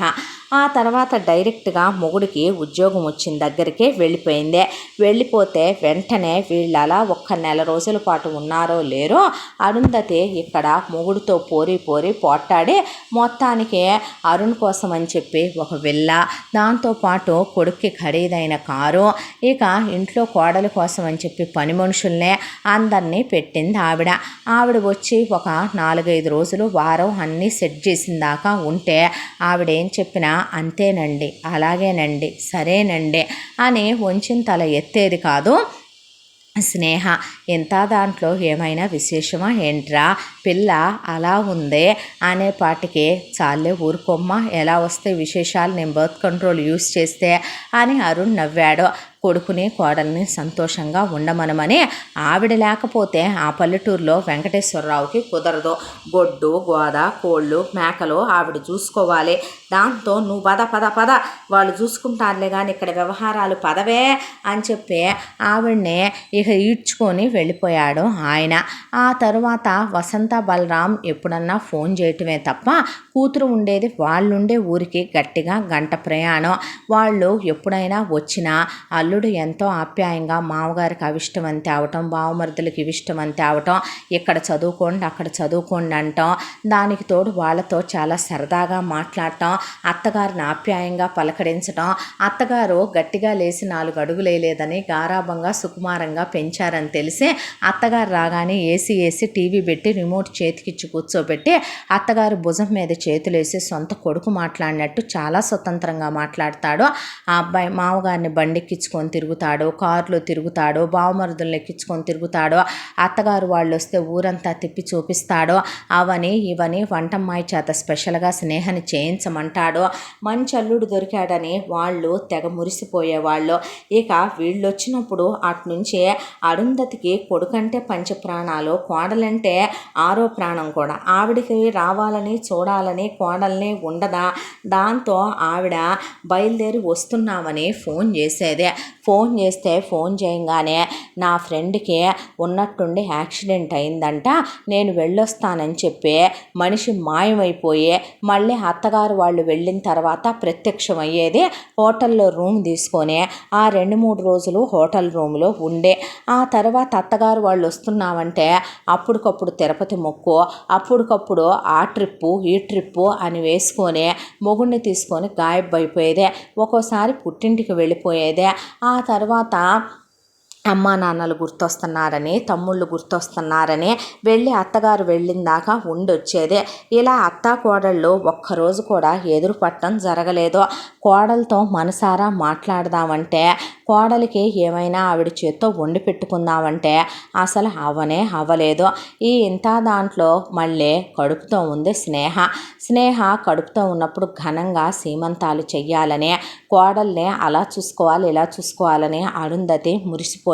అయితే అత్తొస్తే కడుపులు తీయించుద్దని, కడుపులో బిడ్డకి విషం పెట్టుద్దని, అబార్షన్లు చేయించుద్దని, దాంతో పెళ్ళై కూడా 2 ఏళ్ళు గడిచిపోయింది. ఈ 2 ఏళ్ళుగా తప్పించుకున్నాను, ఈసారి బుక్ అయిపోతాను దేవుడా అని చెప్పి నేను వస్తానమ్మా అంటే నాకు ఒంట్లో బాగోటలేదు అత్తయ్య గారు అని చెప్పి ఫోన్ పెట్టేశాక మొగుడిని వాటేసుకొని నాకు విపరీతమైన మూడ్ స్వింగ్స్ ఉన్నాయి, పోనీ మీ అమ్మ వాళ్ళని రమ్మనమని చెప్పేదా, వద్దు నాకు నీతో తప్ప ఎవరితో ఉండాలనిపించట్లేదు, ఎవరిని చూసినా భయం అనిపిస్తుంది, నా బేబీకి ఏదో అవుద్దని పేడ చెడ్డ కలలన్నీ వస్తున్నాయి, నాకేదో అవుద్దని భయంగా ఉంది, నాకు నీతోనే ఉండాలని ఉంది అంటే డాక్టర్ని అడిగితే కొంతమందికి నిజంగానే అలాంటి ఫియర్స్ మూడ్ స్వింగ్స్ ఇలాంటి కామన్గా కొంతమంది ప్రెగ్నెన్సీ లేడీస్లో, కొంతమందికి పీరియడ్ టైమ్స్లో కూడా ఇలాంటివి ఉంటాయి. కాకపోతే మీరే ఆమెనే ఇన్సెక్యూర్గా కాకుండా మీరు ఆవిడతో ఎక్కువ క్లోజ్గా ఉండండి, ఆవిడ కొంచెం ఇలాంటివన్నీ మర్చిపోయి నార్మల్గా ఉంటారు, బేబీ మీద ఇవన్నీ ప్రభావం పడకుండా చూసుకోండి అని డాక్టర్ చెప్తే కన్నాక వద్దులేమ్మా అని చెప్పాడు అరుంధతికి. ఇదెక్కడ గోలే, అదేమన్నమాట, మా అమ్మ కానలేదా, నువ్వు కానలేదా, దేశం మీద ఆడోళ్ళు కానలేదా అని వెంకటేశ్వరరావు అంటే సాల్లే ఊరుకోవయ్యా, నీకేం తెలుసు, ఆడది బిడ్డను గంటమంటే ముద్దను మింగి ముద్దను ఎల్లగాయాలి, తెలిసినట్టు మాట్లాడబాకు. మగాడు కాసేపు సుఖపడి ఏదో ఒక చుక్క బిడ్డ అని చెప్పి మా పొట్లో వేసేసి ఊరుకుంటారు. ఆ తర్వాత ఆ బిడ్డని మొయ్యాలి, ఏవిళ్ళని, కడుపని, ప్రతి నెల పెరిగే బరువని, దానికి తోడు మనసు బాగోక దిగుళ్ళని ఎన్నో ఉంటాయి. అదేగాక ఈ తరం పిల్ల ఏమైనా మోటు పిల్ల, వాళ్ళ భయాలు వాళ్ళకు ఉంటాయి. చిన్న వయసు, టెన్షన్ పడరు. అంతకు ముందేమైనా అది 10 మందిని కనేసిందా ఏంది అని నోరు మూయించేసింది వెంకటేశ్వరరావుని గట్టిగా మాట్లాడే. ఆ తరువాత నానా తిప్పలు, నానా గడ్డి గరిసే మొత్తానికి స్నేహని అరుణే పక్కనే ఉండి, పాపం అరుణ్కి తెలియదుగా ప్రెగ్నెంట్ లేడీస్ని ఎలా చూసుకోవాలి ఏంటనేదే. ఏదో ఇక కడుపుతో ఉన్నప్పుడు ఒక 4 ఫోటోలు తీయించుకోవటం తప్ప సీమంతాల మీద కూడా భయం పెంచేసుకొని మక్కువ చూపించలేదు స్నేహ. ఆ తర్వాత డెలివరీ అయింది, బాబు పుట్టాడు. చాలా ముద్దుగా, చాలా అందంగా ఉన్నాడు పిల్లాడు. పిల్లాడు పుట్టగానే చూడటానికి వచ్చింది అత్తగారు. హాస్పిటల్లో ఉండగా చూసిన తర్వాత డిశ్చార్జ్ అయ్యాక కోడల్ని తీసుకెళ్దాంలే, పిల్లాడికి నామకరణాలు, ఉయ్యాల ఫంక్షన్లో, అన్నప్రాసనలు చేసి పుట్టెంట్రుకలు కూడా తీసిన తర్వాత పంపించుకుందాంలే అని ఆవిడ అనుకుంటే, ఇక్కడి నుంచి పుట్టింటికి జంపు జలానే. పుట్టింటికి వెళ్ళిపోయింది కాస్త తిరిగి 3వ నెల వెళ్ళిన తర్వాత 4వ నెలలో ఇక్కడికి వచ్చింది. వచ్చిన తర్వాత పద్దాక ఇక తనకి ఒంట్లో బాగోట్లేదని, పిల్లాడు ఏడిపిస్తున్నాడని, పిల్లాడిని చూసుకోవటం సరిపోతుందని, ఇప్పుడు నేను అంత దూరం జర్నీ చేయలేనని, నేను రాలేనని మొత్తానికి ఇక ఇల్లు కదిలింది లేదో. అలా పిల్లాడికి మొగుడు పెళ్ళాలిద్దరు కలిసే అన్నప్రాసన చేసుకోవటం, ఆ తర్వాత అత్తగారు వస్తానన్నా ఏదో ఒక కారణంతో వద్దని చెప్పటం, ఆ తర్వాత పిల్లాడిని దూరంగా తీసుకెళ్ళి పుట్టెంట్రుకలు తీయించేసేయటం, అలా మొత్తానికి పిల్లాడికి ఫస్ట్ పుట్టినరోజు కూడా జరిగిపోయింది. అయితే రమ్మనమని కోడల్ని ఎన్నిసార్లన్నా రావట్లేదు. తాము వచ్చినప్పుడు కోడల్ని ఇప్పుడు దాకా ఎదురుపడి చూడటము అవ్వలేదు. మనవడితో ఆడుకోవాలి, మనవడిని గుండెల మీద వేసుకోవాలని, ఎప్పుడో కొడుకు చిన్నప్పుడు కొడుకుతో ఆడుకున్న రోజులు మళ్ళీ మనవడితో ఆడుకోవాలని ఆవిడ మనసు ఉవ్విళ్ళూరుతూ ఆవిడ మాత్రం తెగ ఎదురు చూస్తోంది, ఎప్పుడు వీళ్ళు రమ్మంటారా అని. బర్త్ కంట్రోల్ యూస్ చేస్తున్నటువంటి అరుణ్కి ఆ బర్త్ కంట్రోల్ కాస్త ఫెయిల్ అయ్యి ఎక్స్పెక్ట్ చేయని విధంగా స్నేహకి రెండోసారి ప్రెగ్నెన్సీ వచ్చింది. అయితే డాక్టర్ దగ్గరికి తీసుకెళ్తే ఈసారి కాంప్లికేషన్స్ చాలా హెవీగా ఉన్నాయని, దానికి తోడు స్నేహకి విపరీతంగా వాంతులు కూడా ఉన్నాయి వేవిళ్ళ రూపంలో. మనిషి నీరసించిపోతుంది. ఒకవైపున పిల్లాడిక ఏడాది, వాడొక వైపున కీబ్యా అనుకుంటూ విసిగిస్తున్నాడు. ఇక తల్లిని రమ్మనమని చెబుదాం అని అనుకునే లోపు మళ్ళీ యాజ్ యూజువల్గా పోయినసారి చెప్పినట్టే నాకు ఒంట్లో బాగాలేదని మనిషి ఈసారి నిజంగానే వీక్ అయిపోయింది స్నేహ. వెంటనే ప్రెగ్నెన్సీలు, డెలివరీలు అంటే మనిషి బాడీ ఏమి మిషన్లు కాదు కదా, వెంటనే తట్టుకునేంత స్టామినాలు ఈ రోజుల్లో ఉండే పిట్ట మెతుకులు తినే సెన్సిటివ్ పర్సన్స్ ఒకప్పుట్లాగా 10 మందిని కనాలి, దంపుడు బియ్యం దంచాలి, కట్టిపేళ్ళు విరవాలి అంటే అయ్యే పనులు కాదుగా. దాంతో మనిషి వీక్ అయిపోయింది. ఇక ఎలాగోలా తనే నెట్టుకొద్దామని పాపం అరుణ్ అనుకున్నా. ఒకవైపున బాబును చూసుకోవటం, బాబు రాత్రంతా ఒక్కోసారి ఏడుస్తాడు, ఎలా హ్యాండిల్ చేయాలో తనకది తెలీదు. మరొక వైపున స్నేహకి వామిటింగ్స్, వేలపడిపోద్దే. టైం టు టైం ఫుడ్ చూసుకోవాలి. వంటమ్మాయిని జ్యూస్ ఇమ్మనమని చెప్తే ఆ దరిద్రపుదే ఏదో కుళ్ళిపోయిన కాయలు నిలవన్న జ్యూస్ తెచ్చిస్తే దాంతో దాదాపు ఒక 60 వాంతుల దాకా అయ్యి మనిషి కళ్ళు తిరిగి పడిపోయి హాస్పిటల్లో అడ్మిట్ చేస్తే doctor what is this mister, food poison అవుతుంది, అబార్షన్ కూడా అవ్వచ్చు, ఏంటిదంతా మీరు కేర్ఫుల్గా చూసుకోవద్దా అనే పాటికి ప్రాణం విసుగు పుట్టిపోయిందే. ముందు తల్లికి ఫోన్ చేయకూడదు అనుకున్నాడు. అనుకోని అత్తగారికి ఫోన్ చేయమని చెప్పాడు. స్నేహ తల్లికి ఫోన్ చేసిందే, వసంత నాకు ఒకరోజు మోకాళ్ళ నొప్పులని, కాళ్ళ నొప్పులని, చేతుల నొప్పులని, మెడ నొప్పులని, నేను రాలేనని, ఇంట్లోనే మీ తమ్ముళ్ళు ఒకడు ఇల్లు ఉడుస్తుంటే ఒకడు తడిగుడ్డ పెడుతుంటే, మీ నాన్న బట్టలు ఉతుకుతుంటే ఒకళ్ళు జాడిచ్చి ఒకళ్ళు ఇస్త్రీ చేస్తున్నారని, ఒకళ్ళు అంట్లు తోమితే ఒకళ్ళు కడుగుతున్నారని, వంట వాళ్ళు ముగ్గురు కలిసి తెలిసి చేసి నాకు పళ్ళెంలో పెట్టిస్తే తింటున్నానని నేనొచ్చి నీకేం చేసి పిల్లాడిని పట్టుకోనమ్మా, నా వల్ల కాదు, నేను బిళ్ళల మనిషిని, నేను పొద్దున్న లేచిన నుంచి రాత్రి దాకా మందుల మీద బతుకుతున్నానంటే ఏమే, నువ్వు నా కన్న తల్లివేనా? అసలు దేనికమ్మా నువ్వు అమ్మగా? నాకు అర్థం కాదు. అమ్మ బొమ్మ అయిపోద్దులేవే, ప్రాణం పోసి పెంచి అంత చేసి నోరుమోయ్, నువ్వెప్పుడు మాకేం చేసావు? చిన్నప్పటి నుంచి అయితే నాన్న లేదంటే అక్క, ఆ తర్వాత ఇక మా పనులు మేము చేసుకొని నీకు కూడా మేము ఎదురు చేయటం తప్ప మాకు నువ్వు ఏ రోజు చచ్చావులే అని ఫోన్ పెట్టేసిందే. ఆ అమ్మాయి ఆరోగ్యం రోజు రోజుకి దిగజారిపోవటం, పిల్లాడికి కూడా ఒంట్లో బాగోట్లేదు ఫ్రీక్వెంట్గా. ఒకవైపున అదే టైంలో ఏదో మూలిగే నక్క మీద తాటికాయ పడ్డట్టు అరుణ్కి పెద్ద ప్రాజెక్ట్ వచ్చింది ఆఫీసులో. ఇక టైమింగ్స్ తన చేతిలో ఉండవు, ఎప్పుడు పడితే అప్పుడు రమ్మంటారో, ఎంతసేపు ఉండమంటే అంతసేపు ఉండి వర్క్ ఫినిష్ చేయించి రావాలి.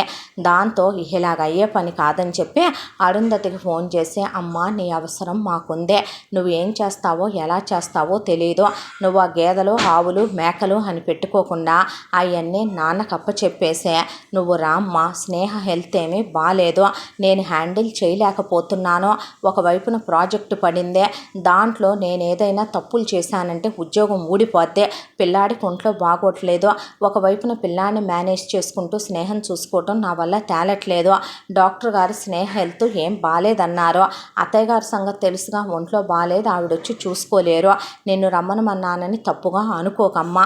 మరొక వైపున పనమ్మాయి విషయానికి వస్తే ఇలా అడ్డమైనవి కలిపి దానికి పెట్టి దానికి వామిటింగ్స్, పిల్లాడికి డయేరియా వచ్చి తగ్గిందే. నేను ఒకవైపున ఇల్లు ఆఫీసు హ్యాండిల్ చేయటం మేనేజ్ చేయటం అయినా చేయగలను, కానీ ప్రెగ్నెంట్ లేడీస్ని ఇలా చిన్న పిల్లల్ని హ్యాండిల్ చేయటం నాకు రాదు కదమ్మా, ప్లీజ్ రావా అని అడిగాడు. అడిగేపాటికి కొడుకు రమ్మంటాం, ఆవిడ రాకుండా ఉండటమా? ఆవిడ ప్రాణం అంతా అసలు ఇక్కడే పడి కొట్టేసుకుంటుంది. అయితే అంటే 2 రోజుల్లో నీ కళ్ళ ముందు ఉంటాను నాన్న, అమ్మాయికి చెప్పబాకులే, నేను సర్ప్రైజ్గా వస్తానని చెప్పింది ఈసారి ఆవిడ కూడా. దాంతో ఆడకి నువ్వెళ్ళేది, ఆడకి నువ్వెళ్తాననేది, సార్లే ఊరుకో, కడుపుతో ఉన్నమ్మ కనకుండా ఉంటుందా, వాళ్ళే హ్యాండిల్ చేసుకుంటారులే, ఎడగొడ్డు గోద అంత వ్యవసాయం, సొంత వ్యవసాయం, దానికి తోడు ఒకవైపున కోళ్ళు మేకలు ఎవడు చూసుకుంటాడే? నాకు రొయ్యల చెరువులు చేపల చెరువులు ఇన్ని బాధ్యతలు ఉండి వ్యాపారం బాధ్యతలు ఉంటే నోరు మూసుకోవయ్యా. ఎవరి కోసం నువ్వు సంపాదించేదంతా కూడా కొడుకు కోడళ్ళ కోసం కాదా, రేపు మనవాళ్ళ కోసం కాదా? నా కోడలికి ఏమన్నా అయితే నా కొడుకు అవుతాడు దిక్కులేనోడు, నీకేమైంది, బాగానే ఉంటావు నువ్వు, అవసరమైతే నువ్వు నాతో రా, నేనెట్టొస్తానే పని ఉంటే అన్నాడు వెంకటేశ్వరరావు. సరే నువ్వు రావు కదా, అట్టయితే నేనే వెళ్తానులేమనమని చెప్పి వెళ్ళేటప్పుడు ఇక కడుపుతో ఉన్నోళ్ళకి ఏమెత్తుకెళ్ళాలో ఏందో ఆమె తెలీదా, చింతకాయలు మామిడికాయలు ఉసిరికాయలు కాస్త ఆ చింతకాయ పచ్చడి నోటికి ఆరంగా తినాలనిపించుద్దనే అంత చింత చిగురు ఆవగిల్లేసుకొని అది గోంగూర, దాంతోపాటు బలానికనే ఫ్రూట్స్, ఆవిడ చేత్తో వండిన నేతితో స్వీట్లు, నెయ్యి, వెన్నపూస, పిల్లాడి కోసం అని చెప్పి అవి ఇవి బేబీ ఫుడ్లు ప్రిపేర్ చేసుకొని మొత్తం కలిపి మనిషి బయలుదేరేటప్పుడు దిక్కుమాలినతనంగా అమ్మని ట్రైన్ ఎక్కించబాక నాన్న కక్కుర్తిపడి నువ్వు అమ్మని అన్నీ అమ్మ తీసుకురావాలనుకున్నవన్నీ కలిపి నువ్వు కారు ఎక్కిచ్చేసే అమ్మనే, అంటే మీ అమ్మ లగేజ్ ఎంత తెస్తుందో తెలుసారా, దానికే పట్టుద్దురా ఒక కారు అంటే, ఏం లేక సస్తున్నావా ఏంటి నాన్న నువ్వు, లేకేశాలే మాకు, నేను కట్టుకుంటాను, అంతకైతే నువ్వు కట్టినా నా డబ్బులే కదరా సన్నాసి అని చెప్పి పరమ పేనాసోడు పరమ డబ్బు పిచ్చి వెంకటేశ్వరరావుకే. దాంతో బేరం ఆడి ఆడి ఆడి ఆడి ఆడి ఇక బయట కారులు వల్ల కావట్లేదని చెప్పి మొత్తానికి అదే ఊళ్ళో ఉండేటటువంటి పెద్ద మనుషుల్లో కాస్త డబ్బున్న వాళ్ళు, దానికి తోడు బాగా ఆస్తిపాస్తులు ఉన్నోళ్ళంటే పలుకుబడి ఉండకుండా ఉండదుగా, ఆ ఊళ్ళో ఉన్నోళ్ళయ్యే 4 కార్లు మాట్లాడి డ్రైవర్ల వరకు బేటాయిస్తానని చెప్పి పెట్రోల్ మేమే పోయించుకుంటామని చెప్పి ఆవిడ ఎకాఎక్కిని ఎత్తుకెళ్ళి మొత్తం కలిపి 3 కార్లకి నిండిపోయినాయి. ఇక దాంతో ఒక కారులో ఆవిడని ఎక్కించి ఆవిడతో పాటు వాల్యుబుల్స్ కొన్ని తీసుకుంది. ఏంటవి అన్నాడు. ఏమీ లేదు నాయే అనేసింది ఆవిడ. నిజం చెప్పాలంటే పాపం ఆవిడ పుట్టిన మనవడు కోసం చేయించిన ముడుగులు, బంగారపు మొలతాడు, కాళ్ళకి కడియాలు, ఆ తర్వాత చేతులకి ముడుగులు, ఉంగరాలు, పులిగోరేయించిన గొలుసు, పిల్లాడికి బట్టలు, ఆ అమ్మాయికి బట్టలు, ఆ అమ్మాయి వాళ్ళ తమ్ముళ్ళకి బట్టలు, నాన్నకి బట్టలు, కొడుక్కి బట్టలు, ఒకవైపున వాళ్ళందరికీ అన్నీ తీసుకొని పాపం అవన్నీ పెట్టుకొని బయలుదేరిన మనిషి అలా దిగుతూనే కాన్వాయ్ వచ్చినట్టు రై రై రై అని ఆవిడ వెనకాల 3 కార్లు వచ్చేసరికి అమ్మో వచ్చిందమ్మా అత్తయ్య అనే ఊపిరి ఆగిపోయినట్టు అయిపోయింది స్నేహకి. పైనుంచి చూసే నా రాత చివరికి దేవుడా, ఏదైతే వద్దనుకున్నానో, ఏదైతే కాకూడదనుకున్నానో అక్కడికే తెచ్చి ఆపావుగా. ఇంకా ఈ కడుపులో పిండమేం భూమి మీద పడుద్దే. ఆయుష్ ఉంటే వీడితో పాటు నేను బ్రతకటం, లేదంటే ఈసారిక అక్క ఫోటో పక్కన నా ఫోటో ఖాయం. దానికి తోడు నా కొడుకు, పెద్ద కొడుక్కి అమ్మ లేకుండా, నా మొగుడు పెళ్ళాం లేకుండా, అవునులే మగాళ్ళదేముంది ఇంకో పెళ్ళైనా చేసుకుంటారు, ఈ ఎదవ మర్చిపోయి దాన్ని పిన్నికి బదులు మమ్మీ అనుకుంటా పెరుగుతాడు, ఏముంది ఎదవ బతుకు అనుకోనే అత్తగారు పరుగున లోపలికి వచ్చిందే. అన్నీ తెప్పించి పనులతో పక్కన పెట్టించిన తర్వాత ఆప్యాయంగా పరిగెత్తుకొచ్చి కౌగిలించుకుంది స్నేహనే. నిజం చెప్పాలంటే ఆ కౌగిలింతలో స్వార్థం లేదో, వెగటు లేదో, ఎందుకో ఇంకా ఆవిడ్ని కాసేపు కౌగిలించుకుంటే బాగుండునేమో అని ఆ స్పర్శ, ఆ ఆలింగనం తన తల్లి కౌగిలించుకున్నప్పుడు కూడా ఎప్పుడూ అలా అనిపించలా. ఎందుకో ఆవిడ హక్ చేసుకోగానే ఏదో తెలియని ఒక ఆప్యాయత, అనురాగం అనిపించింది. అంతలోకే అత్త ఈజ్ అత్త, అత్తలు ఇలాగే నటిస్తారు అనేసిన తర్వాత, ఎలా ఉన్నావు తల్లి, ఎలా ఉందమ్మా, మా అమ్మే ఒంట్లో బాగోట్లేదే, ఒక్క మాట నాకు చెప్పకూడదా అమ్మా, నీకన్నా నాకు ముసలోడు సంపాదించే సంపాదన ఎక్కువ, నా బంగారు తండ్రే రారా అనే బుడ్డోడు ఎత్తుకోగానే సుస్సుపోస్తే నానమ్మ అంటే అంత ప్రేమ అంట్రా, ఈ సంవత్సరంగా నీ చేత పోయించుకునే లేదయ్యా నేను అనే గబా కొడుకు అమ్మా అనగానే కొడుకుని దగ్గరికి తీసుకొని ముద్దులు పెట్టుకొని, నా బంగారు కొండే, నా బంగారు తండ్రే అని వెళ్ళి గబా స్నానం చేసి వచ్చి దేవుడికి దండం పెట్టుకొని కూర్చొని కోడల్ని దగ్గరికి తీసుకొని, రామ్మా నా ఒళ్ళో పడుకోవే అని ఒళ్ళో పడుకోబెట్టుకొని కొడుకుని దగ్గరికి తీసుకొని కూర్చోబెట్టుకొని మనవడితో ఆడుకుంటా కబుర్లు చెప్పి మాటలు చెప్పి వంటమ్మాయిని గడగడలాడిపోయేలాగా దానికి ఏం వండాలో ఆర్డర్ వేసేసి అది అలా వండంగానే కోడలికి తినిపించి, కొడుకు తినిపించి, మనవడికి తినిపించుకొని ఊళ్ళో నుంచి తెచ్చినవన్నీ అక్కడ పెట్టి, ఆ తర్వాత కోడలి కోసం ఈ బట్టలు తెచ్చానని, కొడుకు తెచ్చానని, మనవడికి తెచ్చానని, మీ అమ్మ నాన్న తమ్ముళ్ళకు కూడా తెచ్చా తల్లి అని ఇంట్లో పనివాళ్ళకు కూడా ఇచ్చే, హత్తుల్లో ఉండమనమని, పెట్టే చేతిని కరిసే బుద్ధులు మానమనమని, కుళ్ళిపోయిన ఫ్రూట్స్తో జ్యూసులు ఇచ్చేంత బలిసిందా నీకని, ఒకవైపున అసలు ఇల్లంతా కూడా సందడిగా వాతావరణం మారిపోయి ఎక్కడోళ్ళు అక్కడ గడగళ్ళాడిపోతూ ప్రేమగా మందలిస్తూ ఆవిడలో నిజంగా ఏదో మ్యాజిక్ ఉందే అనిపించింది స్నేహకే. ఆ తర్వాత నీకోసం ఈ తెచ్చానమ్మా, అయి తెచ్చానమ్మా అని, ఇక బాధ్యత అంతా నువ్వు చూసుకుంటావుగా అమ్మా, మరిక నేను రేపటి నుంచి వెళ్ళొచ్చుగా అన్న తర్వాత, అలాగే రేపోసారి డాక్టర్ దగ్గరికి వెళ్దాం, నువ్వు వచ్చిన తర్వాత ఆ అపాయింట్మెంట్ ఉంటుందిగా తీసుకోరా అని చెప్పిన తర్వాత హాస్పిటల్కి తీసుకెళ్ళారు ఈ అమ్మాయిని. టెస్టులన్నీ చేయించిన తర్వాత, ఎట్టాగుంది డాక్టర్ గారు మా కోడలి పరిస్థితి అని అడిగితే, మీ కోడల్ని చాలా జాగ్రత్తగా చూసుకోవాలండి, సెక్షువల్గా కూడా వైఫ్ అండ్ హస్బెండ్ క్లోజ్ అవ్వకూడదు ఈసారి అనేపాటికి మొహం యాలాడేసేసాడు అరుణ్. వేసేపాటికి, ఏరా ఆడదాని కష్టం సుఖం అర్థం చేసుకోకుండా మీదబడి కోరిక తీర్చుకోవడానికి రాబందువా గద్దవా నువ్వు అని అడిగేపాటికి స్నేహ ఆవిడ వైపు అలా చూసిందే. ఎలాంటి అత్తలు కూడా ఉంటారా భూమి మీద అనిపించింది ఒక్కసారిగా. చాచా అది కాదమ్మా, తన్ను వదిలి ఉండాలంటే, వదిలి ఉండకపోతే దాన్ని ముద్దు పెట్టుకోవచ్చు, దగ్గరికి తీసుకోవచ్చు, గుండెల మీద పడుకోబెట్టుకోవచ్చు, ఒళ్ళో పడుకోబెట్టుకోవచ్చు, అవన్నీ చేయకూడదని ఆమె చెప్పలేదే, అది ఒక్కటి మాత్రమే చేయకూడదని చెప్పింది ఆవిడ అని చెప్పి, ఆవిడ ఇక నుంచే నువ్వెటు ఆఫీస్కి వెళ్ళి పని చేసుకొని తగలడాలంటున్నావు కాబట్టి, పొద్దున్నే 7ంటికే పోయి రాత్రి 12-1 గంటకు వచ్చి వస్తున్నావు కాబట్టి వెళ్ళి వేరే గదిలో పడుకోపో అని చెప్పి పిల్ల దగ్గర నేను పడుకుంటాలే అని అక్కడి నుంచి స్నేహకు ఆరోగ్యం ఇంకా పాడైపోవటం మొదలైందే.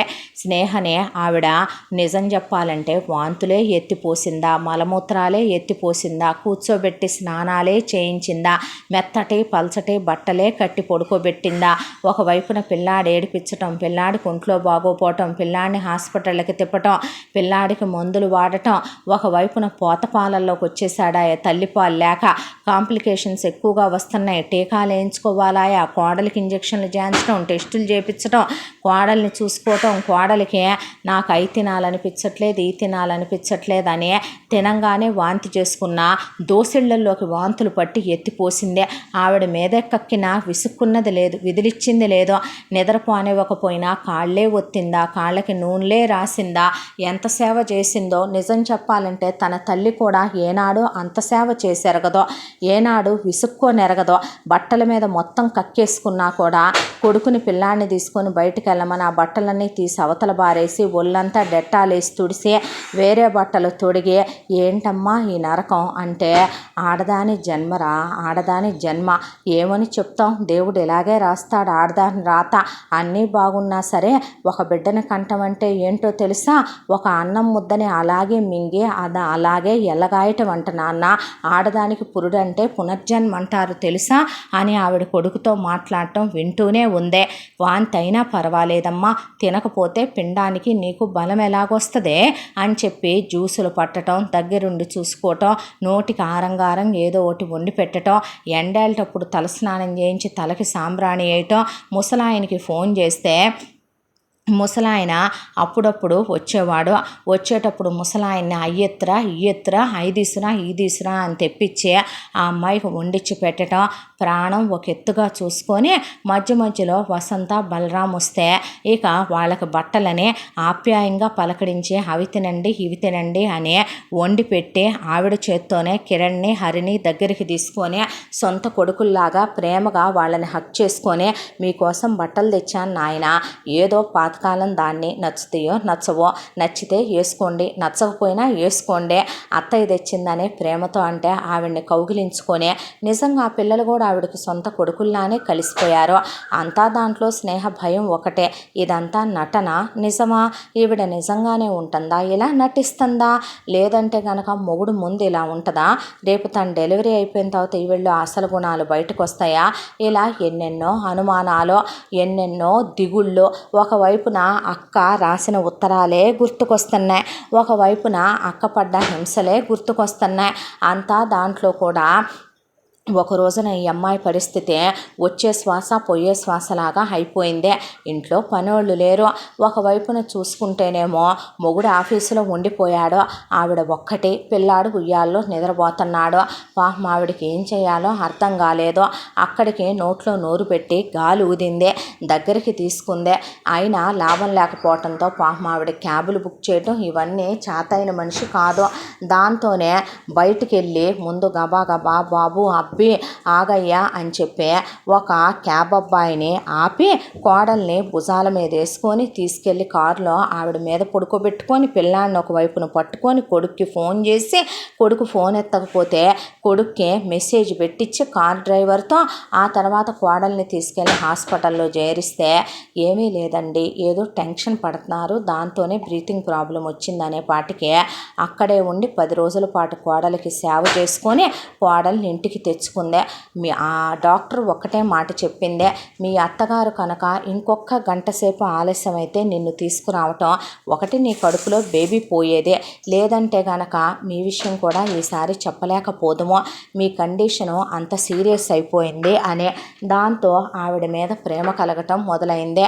తనే తప్పుగా అర్థం చేసుకున్నానేమో, అందరత్తలు ఒకేలాగా ఉండరేమో, అలా ఉంటే భూమి పగిలిపోదా, నిజంగా ఎందుకు తను తప్పుగా అర్థం చేసుకుందే, ఎందుకు తను తప్పుగా ఆలోచించింది, అక్క విషయం అలా జరిగిందనా, నిజంగా ఒక మాట అంటూ ఉండేదే అమ్మ, నానమ్మ అమ్మని చాలా టార్చర్ పెట్టిందే, అమ్మ ఆరోగ్యం పాడైపోయిందని తను అనుకుంటుందే తప్ప అమ్మ ఆరోగ్యం అలా అయిపోవటానికి కారణమే నానమ్మ.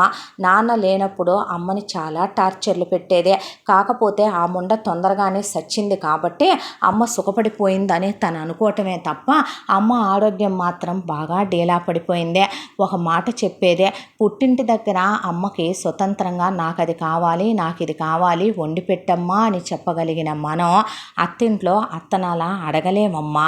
పుట్టింట్లో అమ్మనే, అమ్మ నా బట్టలు మడతేవా, వార్డ్రోబ్లో సర్దేవా, నా కాళ్ళు నొప్పులుగా ఉన్నాయి, కాళ్ళు ఎత్తి పెట్టవా, నాకు తలస్నానం చేయించవా, భోజనం తినిపించవా, ఒళ్ళో పడుకోబెట్టుకోవా అని అడిగిన మనం అత్తనాలాగా అడగలేవమ్మా. ఎందుకో తరతరాలుగా యుగయుగాలుగా అత్తాకోడళ్ళ మధ్య ఈ దూరం. అత్త ఎందుకో కోడల్ని బద్ధశత్రువులా చూస్తుందా? కోడలు పుట్టింట్లో నుంచే వెళ్ళేటప్పుడు మరొక అమ్మ దొరుకుద్ది అనుకుంటే అత్త అనేది దొరికేస్తుందమ్మా మనం వెళ్ళగానే అని వాళ్ళమ్మ చిన్నప్పుడు అన్న మాటలు. ఆ తర్వాత నానమ్మ పోయాక నాన్న మనసే ప్రశాంత పడిపోయింది ఒక రకంగా చెప్పాలంటే గనక. అలా ఆ అమ్మాయి చూసినే చుట్టుపక్కల వాళ్ళ జీవితాల్లో జరిగినే వీటన్నిటి ఇంపాక్ట్లో ఆ అమ్మాయి మైండ్ మీద పడి తనత్తను కూడా తప్పుగానే అర్థం చేసుకుందే. కానీ ఆవిడ అలాంటిది కాదని తెలియటానికి ఎంతో టైం పట్టలేదు. ఆ తరువాత మొదటిసారి ఎటు సీమంతం చేయించుకోలా. ఈసారి కోరిక కలిగిందే. ఆవిడకి చెయ్యాలనే ఆశతో ఉవ్విళ్ళూరిందే. సీమంతం చేసేదా బంగారం అని అడిగింది అరుంధతి. చేయించుకుంటానత్తమ్మ, చెయ్యి నీ చేతుల మీదగా అని అడిగిందే. స్నేహ మారటం మొదలైందే. ఆవిడని అర్థం చేసుకోవటం మొదలుపెట్టిందే. ఆ తర్వాత చాలా పెద్ద ఫంక్షన్ హాల్ బుక్ చేసి డైరెక్ట్గా కార్డులే కొట్టించేసి స్నేహకి ఖరీదైంది పెద్ద పేటెంట్స్ చీర 2.5 లక్షలు పెట్టుకొని ఆ తర్వాత పచ్చల కెంపులతో పెద్దది టోటల్ సెట్ తీసుకొని ఇక ముసలాయన్ని పిలిపించి అన్ని ఏర్పాట్లు దగ్గరుండి చూసుకొని వియ్యాల వారిని పిలిపించి కోడలికి ఏ పదార్థాలైతే ఇష్టంగా పడుతున్నాయో ఆ రోజంతా అవే తాగుతానత్తమ్మ అని అడిగితే ఆ అమ్మాయిని జాగ్రత్తగా చూసుకుంటూ ఘనంగా నా భూతో నా భవిష్యత్తు అనే సీమంతం కూడా ఇలా చేస్తారా, రిటర్న్ గిఫ్ట్లు కూడా అలా ఇస్తారా అన్నట్టుగా సీమంతం చేయించి పెద్ద పిల్లాడితో కలిపి వీళ్ళకి ఫోటోషూట్లు చేయించి ఆ తర్వాత రకరకాల థీములతో కౌసల్య రాముడనే, యశోద కృష్ణ అనే అలా పాటలే ఛాన్సమనమని చెప్పి అరుణ్తో మొత్తం అవన్నీ వీడియోలు తీయించే ఆ తర్వాత పెద్ద పెద్ద ఫోటోలు చేయించి అరుణ్కి చాలా ఇష్టం స్నేహ అంటే. పిల్లాడంటే ఇంకా ఇష్టం. ఫోటోలు పెడితే ఇటు కాదు అటు, అటు కాదు ఇటురా అని ఇల్లంతా కోడలు ఫోటోలు పెట్టించుకొని తెగ మురిసిపోయింది ఆవిడ. ఈలోపు స్నేహదే కాంప్లికేటెడ్ ప్రెగ్నెన్సీ అని నెల రోజుల ముందే హాస్పిటల్లో జాయిన్ చేద్దాము అని వీళ్ళు అనుకుంటూ ఉండగానే ఒక రోజున నొప్పులు రాని వచ్చేసినాయి స్నేహకే. వెంటనే భుజాల మీద వేసుకొని ఆవిడే హాస్పిటల్కి తీసుకెళ్ళి అరుణ్కి ఫోన్ చేసింది. అరుణ్ రాగానే వెళ్ళి లోపల లేబర్ రూమ్లో కానీ ఆవిడ బయట నిలబడి పిల్లకి ధైర్యం చెప్పని, కంగారు పడొద్దని చెప్పని ఆవిడ చెప్పే మాటలన్నీ స్నేహకు వినపడుతూనే ఉన్నాయి. నిజం చెప్పాలంటే ఆవిడ కొడుకుని రానివ్వకూడదు. తను కొంతమంది ఆడవాళ్ళు మాట్లాడటం విని ఉంది కూడా. మొగుళ్ళు పెళ్ళాలు డెలివరీలు అయ్యేటప్పుడు లోపలికి రాకూడదు, వస్తే వాళ్ళకి తర్వాత పెళ్ళాల మీద సెక్షువల్ కోరికలు తగ్గిపోతాయి కాబట్టి మగాడు ఆడది డెలివరీ అవ్వటం చూడకూడదు అని చెప్పిన అమ్మలక్కల మాటలు కూడా వినే ఉంది. కానీ అత్తగారు అలా కాకుండా వెళ్ళు, తలనిమురు, ధైర్యం చెప్పు, నువ్వున్నానని అమ్మాయి చేతిలో చెయ్యేసి నుంచో అని చెప్పటం మొదటిసారి విందే. ఆవిడ రావచ్చు, చనువు తీసుకోవచ్చు. ఆవిడ నేను కనలేదా, నేను మొయ్యలేదా, నాకేమీ పురుడు అవ్వలేదా అని ఆవిడ నోరు మూసుకో అనొచ్చు. అలా అన్నదే లేదో. పక్కన నుంచోని చాలాసేపు ఇక అరుణ్ అలా అని చెప్పి చాలాసేపు స్నేహ నొప్పులు పడిన తర్వాత నరకమే పడింది నిజం చెప్పాలంటే. డెలివరీ అయ్యింది. ఈసారి కూడా బాబే పుట్టాడు. పుట్టిన తర్వాత ఇక అరుణ్ బయటకు వచ్చి డాక్టర్తో ఇంకా మాకు చాలు డాక్టర్, ఇక నాకు ఏ పిల్లలు వద్దమ్మా, అది నరకం పట్టడం, దానికి నేను దూరంగా ఉండటం, నేనే బాధలు పట్టడం, అసలు ఎదవ అన్ప్లాన్డ్ కిడ్ తెలుసా, వీడిని ప్లాన్ కూడా చేసుకోలేదే అనే వాటికి ముద్దుగా ఉన్నాళ్ళేరా. పెద్దోడు దాని పోలిక, చిన్నోడు నీ పోలిక అనే పిల్లాడిని ఒళ్ళోకి తీసుకొని ముసలోడికి ఫోన్ చేసి రమ్మనమన్నానని చెప్పరా వస్తాడు, మనవడి చేత సుసు పోయించుకోవద్దు అంటే నవ్వి నానా బాబు పుట్టాడు రమ్మనమంటే వస్తా నెక్స్ట్ వీక్ వస్తా అని చెప్పేపాటి ఈడు బతుకు చెడ, ఈ డబ్బు పిచ్చి తగలయ్యా అనుకుంది ఆవిడ. ఈలోపు వసంత బలరాం వచ్చారు. వచ్చే పిల్లాన్ని చూసి ముద్దాడి ఆవిడకిచ్చిపోయారు. పిల్లల్ని కడుపుతో ఉన్నప్పుడు చూసుకోవటం ఒక పని అయితే భూమి మీదకి వచ్చిన తర్వాత చూసుకోవటం ఇంకా పెద్ద పనే. ఒకవైపున పెద్ద పిల్లాడికి ఆవిడ ఎత్తుకుంటూ అన్నం తినిపిస్తూ మాటలు చెప్తూ పెద్దోడికి మాటలు వచ్చేస్తున్నాయి ఒకవైపు నుంచే. దాంతోపాటు కూర్చోబెట్టి ఆవిడకున్న అంతా టైంలో ఎంత ఓపికో అనుకునేది స్నేహ. పలకా బలపం పట్టించే పిల్లాడి చేత పిచ్చి గీతలు గీస్తూ వాడికి బలపం గ్రిప్పింగ్ వస్తుందని, ఆ తర్వాత పెన్ను గ్రిప్పింగ్ వస్తుందని, ఒకప్పుడు అరుణ్తో అలాగే చేయించానని కబుర్లు చెప్తూ పిల్లల్ని అలా చేతి మీదుగా స్నానాలు చేయించి మరొక వైపున కోడలికి పచ్చిం పెట్టుకుంటూ పిల్లాడికి పాలు ఇవ్వమ్మా అని, ఆ తరువాత నువ్వు శుభ్రం చేసుకోమ్మా, మంచినీళ్ళు తాగమ్మా, నువ్వు పడుకోమ్మా అని కొడుకుని కోడల దగ్గర ఉండమనమని, పిల్లాడితో దగ్గరగా గడపమనమని, ఆ తర్వాత పెద్ద పిల్లాడిని కూడా దగ్గరికి తీసుకోమనమని, తమ్ముడని వాడికి వీడిని అలవాటు చేసి ఆవిడ పెంచే పెంపకం విధానం, ఆవిడ నేర్పించే మాటలు, ఆ కలిమిడితనం చూసి అవాక్కైపోవటం తప్ప నోట మాట రాలేదు స్నేహకే. పెద్ద పిల్లాడి కంటే ఏవి టైం టు టైం జరగలేదు, కానీ చిన్నోడికి ప్రతి ఒక్క అకేషన్ కూడా గ్రాండ్గానే జరిగిందే. అలా 3వ నెల కూడా వెళ్ళిపోయిన తర్వాత చిన్నపిల్లాడికి ఒక రోజున ఎప్పుడూ బీపీ ట్యాబ్లెట్ వేసుకునే ఆవిడ మర్చిపోయింది బీపీ ట్యాబ్లెట్ వేసుకోవటం. దాంతో మనిషి ఇరగదీసుకొని పడిపోయింది. ఇంట్లో అరుణ్ లేడు, ఎవరూ లేరు. పనోళ్ళు చూస్తేనేమో ఆ రోజు పని చేసుకొని వెళ్ళిపోయారు. ఉయ్యాల్లో ఒక బుడ్డోడు ఒకడు ఆడుకుంటున్నాడు. స్నేహకి భయం వేసిపోయింది. అరుణ్ ఆ మాత్రం చూసుకోలేకపోతున్నావా? మా అమ్మ నీ కోసం వస్తే నీకు బుద్ధి జ్ఞానం ఉండొద్దా? నువ్వు ఆడపుట్టకే పుట్టావంటే అని అసలే ఒక్కగానొక్కడు. అమ్మకి ఏమైనా అయిందంటే నన్ను బతకనిస్తాడా అని వెంటనే అంబులెన్స్కి ఫోన్ చేసి అత్తయ్యని తీసుకొని హాస్పిటల్లో జాయిన్ చేసింది. అరుణ్కి ఫోన్ చేసింది. హాస్పిటల్ దగ్గరకు వచ్చి ఒక్క మాట స్నేహనల్లా.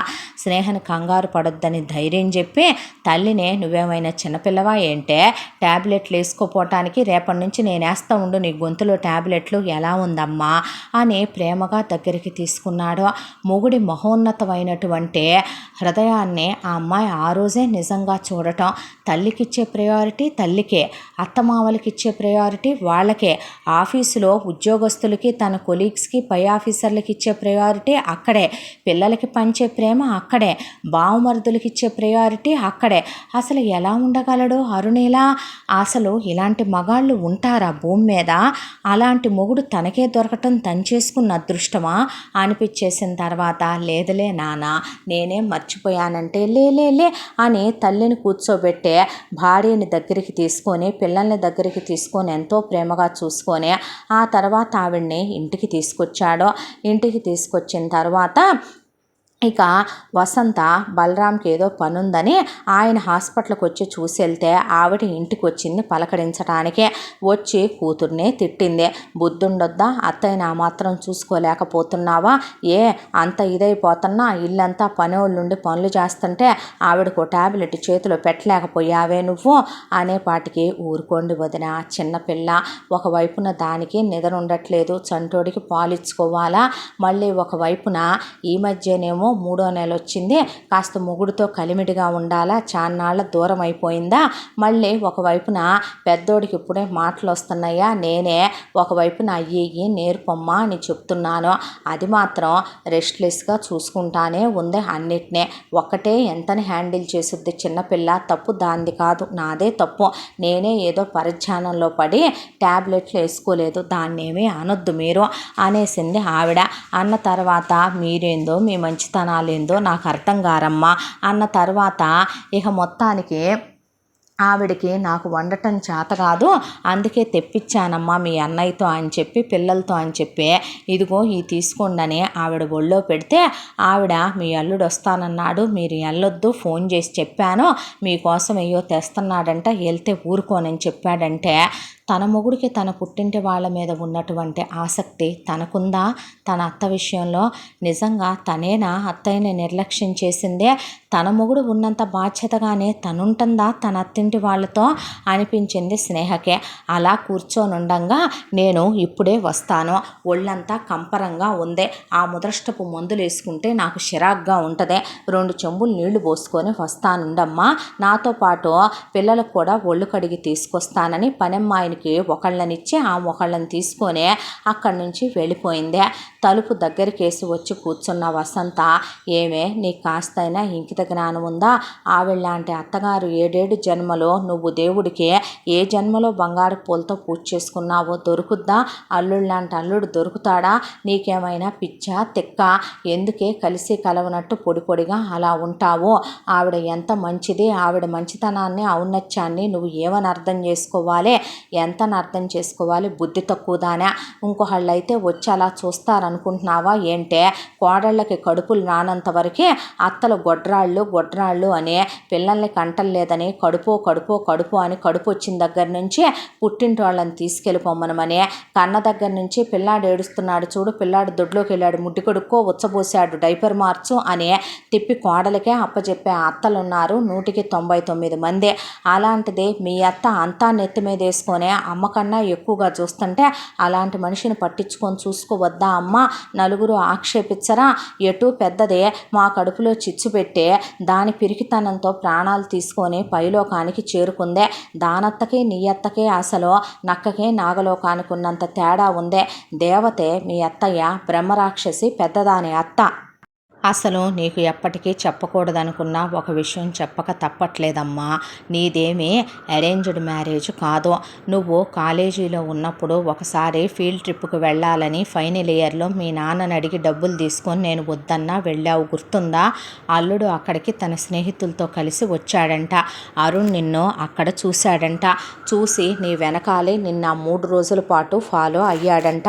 నువ్వు నీ స్నేహితురాళ్లతో పెళ్లి మీద సరైన అభిప్రాయం లేకపోవటం, దట్టు ప్రేమల మీద నీకు పెద్ద ఇంట్రెస్ట్ లేకపోవటం నీ మాటల్లో విన్నాడంట.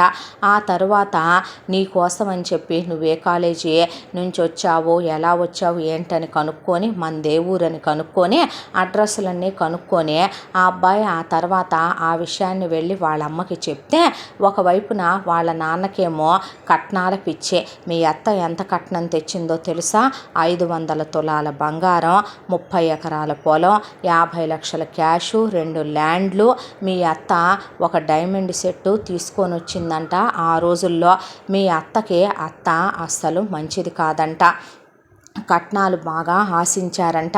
మీ మామయ్యకి మామూలు డబ్బు పిచ్చి కాదే తల్లే. దాంతో మీ మామయ్యకి మనకు బోలెడన్ని సీక్రెట్ ఆస్తులు ఉన్నాయని వెనకమాల నాన్న కోట్లు కూడేసిన సింప్లిసిటీగా ఉండటం మీ నాన్నకి ఇష్టమని, అందుకే ప్రైవేట్ ఉద్యోగం చేస్తాడని అమ్మ కొడుకు కలిసి పాపం అబద్ధాలు చెప్పి వాళ్ళు పెళ్ళిళ్ళ ప్యారేజ్ ద్వారా అరేంజ్డ్ మ్యారేజ్ అన్నట్టే వద్దాము, లవ్ మ్యారేజ్ అంటే నువ్వెక్కడ కాదంటావో అనే దాంతో పెళ్ళిళ్ళ ప్యారేజ్ను చూసుకొని మనం సంబంధాలు వెతుకుతున్నామని, అయితే ఆ సంబంధాలు మనకి సరైనవి కాక మనం వద్దనుకుంటున్నామని తెలిసి వాళ్ళు సంబంధం ద్వారా వచ్చారు. నువ్వేమైనా అందగత్తెవంటే, నువ్వేమైనా రంభవా, ఆకాశంలో నుంచి దిగొచ్చిన అప్సరసవా? నిజం చెప్పాలంటే నీకన్నా అక్కే బాగుంటుందా కాదా? ఇప్పటికీ నా అందం దగ్గలేదు. నీకు మీ నాన్న ముదరష్ట పుట్టుకొచ్చిందే.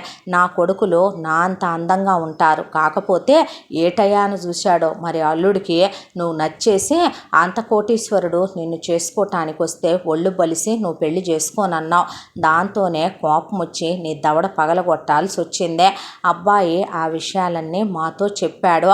దానికి తోడు నీతో మాట్లాడటానికి లోపలికి వెళ్ళినప్పుడు మీ మామగారు బయట ఎన్ని అడిగాడో తెలుసా మమ్మల్ని? 1 కోటి రూపాయల క్యాషు, దాంతోపాటు నీకు బంగారం పెట్టమనమని, దట్టు ఆ బంగారం కూడా ఆ రోజుల్లో మీ అత్తయ్య 500 తులాలు తెచ్చిందంటే నువ్వు 1000 తులాలైనా తీసుకొస్తామని ఎదురు చూస్తున్నాను అని, ఇక కట్నాలు ఎంత ఇస్తారు, ప్రాపర్టీలు ఏం పెడతారు, అది ఇది అని అడిగితే మీ అత్తయ్య పెడతారులే, అలా అన్నీ ఇప్పుడే అడగాల, తర్వాత మాట్లాడుకుందాంలే, నేను చెప్తాగా నీకు, నువ్వు అరవబాక అని మీ మామయ్య నోరు మూయించేసింది ఆవిడ. ఆ తర్వాత నువ్వు అరుణ్తో మాట్లాడటం, అరుణ్ నువ్వు నచ్చావు నచ్చావని చెప్పటం. ఆ తరువాత నువ్వు ఇక అరుణ్ నచ్చాడో నచ్చలేదు అని ఏమీ చెప్పకపోవటం, నాన్నకి తమ్ముళ్ళకి నాకు ఆ అబ్బాయి చాలా చాలా నచ్చేయటం, ఆ అబ్బాయి సంస్కారం ఇంకా నచ్చేయటంతో మనం సంబంధం సరేననుకున్నా మీ మామయ్య అడిగిన కట్నాల దెబ్బకి మీ నాన్నకి భయం వేసేసిందే. దాంతో నీకన్నా ముందు మేమే పెళ్ళి ఆపేద్దాం అనుకున్నాం. అయితే ఎంగేజ్మెంట్కి ముహూర్తాలు పెట్టుకుంటున్నాము అనే సందర్భం వచ్చినప్పుడు నీ మొగుడు మా దగ్గరకు వచ్చాడు. వచ్చే పెద్ద బ్యాగ్ నిండా ఎంగేజ్మెంట్ ఖర్చు కోసమనే డబ్బులు, దాంతోపాటు ఎంగేజ్మెంట్కి నీ ఒంటి మీద వేసినటువంటి నగల సెట్టు మా తరపు నుంచి మేము పెట్టినట్టుగా ఇచ్చాడు. అంటే అవి పిచ్చి కాదా అమ్మా అనేపాటికే వసంత డెలివరీ అయి ఉన్నావు, కొడితే దవడ పగిలిపోద్దే. అవునులే ఎక్కడికి పోతే అంటే మనలాంటి వాళ్ళకి అంత బంగారపు సెట్టు కొనుక్కునే స్థితి ఎక్కడిదే అనేపాటికే అవి మీ అత్తయ్య పంపించిందంటే పనికి మాలిందానా అని చెప్పి ఆ నగల సెట్టు మొత్తం బంగారపుదే. ఉంచావా, ఎవరికైనా తగలేసావా? లేదమ్మా, డబ్బులు పెట్టి కొన్నామేమో 2-3 వేలల్లో సీజెడ్ సెట్ అని దాచుకున్నానే, పుట్టింటి వాళ్ళు పెట్టిందని పారేయలేదమ్మా అంది స్నేహ. ఉద్ధరిచ్చావులే అంది వసంత. అది మీ అత్తయ్య గారు పంపింది, ఆ చీర మీ అత్తయ్య పంపించిందే, మీ నాన్నకి డబ్బులు మీ అత్తయ్య పంపించిందే ఎంగేజ్మెంటు చేయమనమనే. మీ అత్తయ్యకి ఎక్కడే అనుకుంటున్నావేమో అవన్నీ తెలుసా నీకు ఏం జరిగిందో? మీ అత్తయ్యకి ఒక చెల్లెలు ఒక అన్నయ్య ఉన్నారు. అయితే మీ అత్తయ్య వాళ్ళ చెల్లెలు కోటీశ్వరుని పెళ్లి చేసుకుంది. ఆవిడకి పిల్లలు లేరు. పిల్లలు లేకపోటాన మీ అత్తయ్యకి పుట్టిన వాళ్ళని దత్తత తీసుకుందాం అనుకుందంట. మీ అత్తయ్యకేమో పుట్టక ఒక్క నలిసే పుట్టాడు. ఉన్న ఒక్క పిల్లాన్ని ఏమని అడుగుతాను అనే దాంతో వాళ్ళ అన్నయ్యకి పుట్టినటువంటి పిల్లల్లో ఒక కొడుకుని తీసుకొని ఆవిడ మొగుడు తరపున ఉన్నటువంటి కోట్ల రూపాయల ఆస్తంతా ఆ పిల్లాడికి చెందేలాగా, పుట్టింటి వైపున ఉన్నటువంటి ఆవిడ ఆస్తి మాత్రం అరుణ్కి చెందేలాగా ఆవిడ రాసిందంట. అలా ఆవిడ 1000 తులాల బంగారం, దాంతోపాటు ఒక 30 కేజీల వెండి, ఎకరం 1 కోటి రూపాయలు ఖరీదు చేసే 5 ఎకరాల పొలం, దాంతోపాటు దాని మీద వచ్చేటటువంటి ఆదాయాలు 2 ల్యాండ్లు అన్నీ అరుణ్కి వదిలేసింది వాళ్ళ పిన్నే. ఆగర్భ శ్రీమంతులు వాళ్ళు. ఇలాంటి వాళ్ళకు ఒక లెక్క.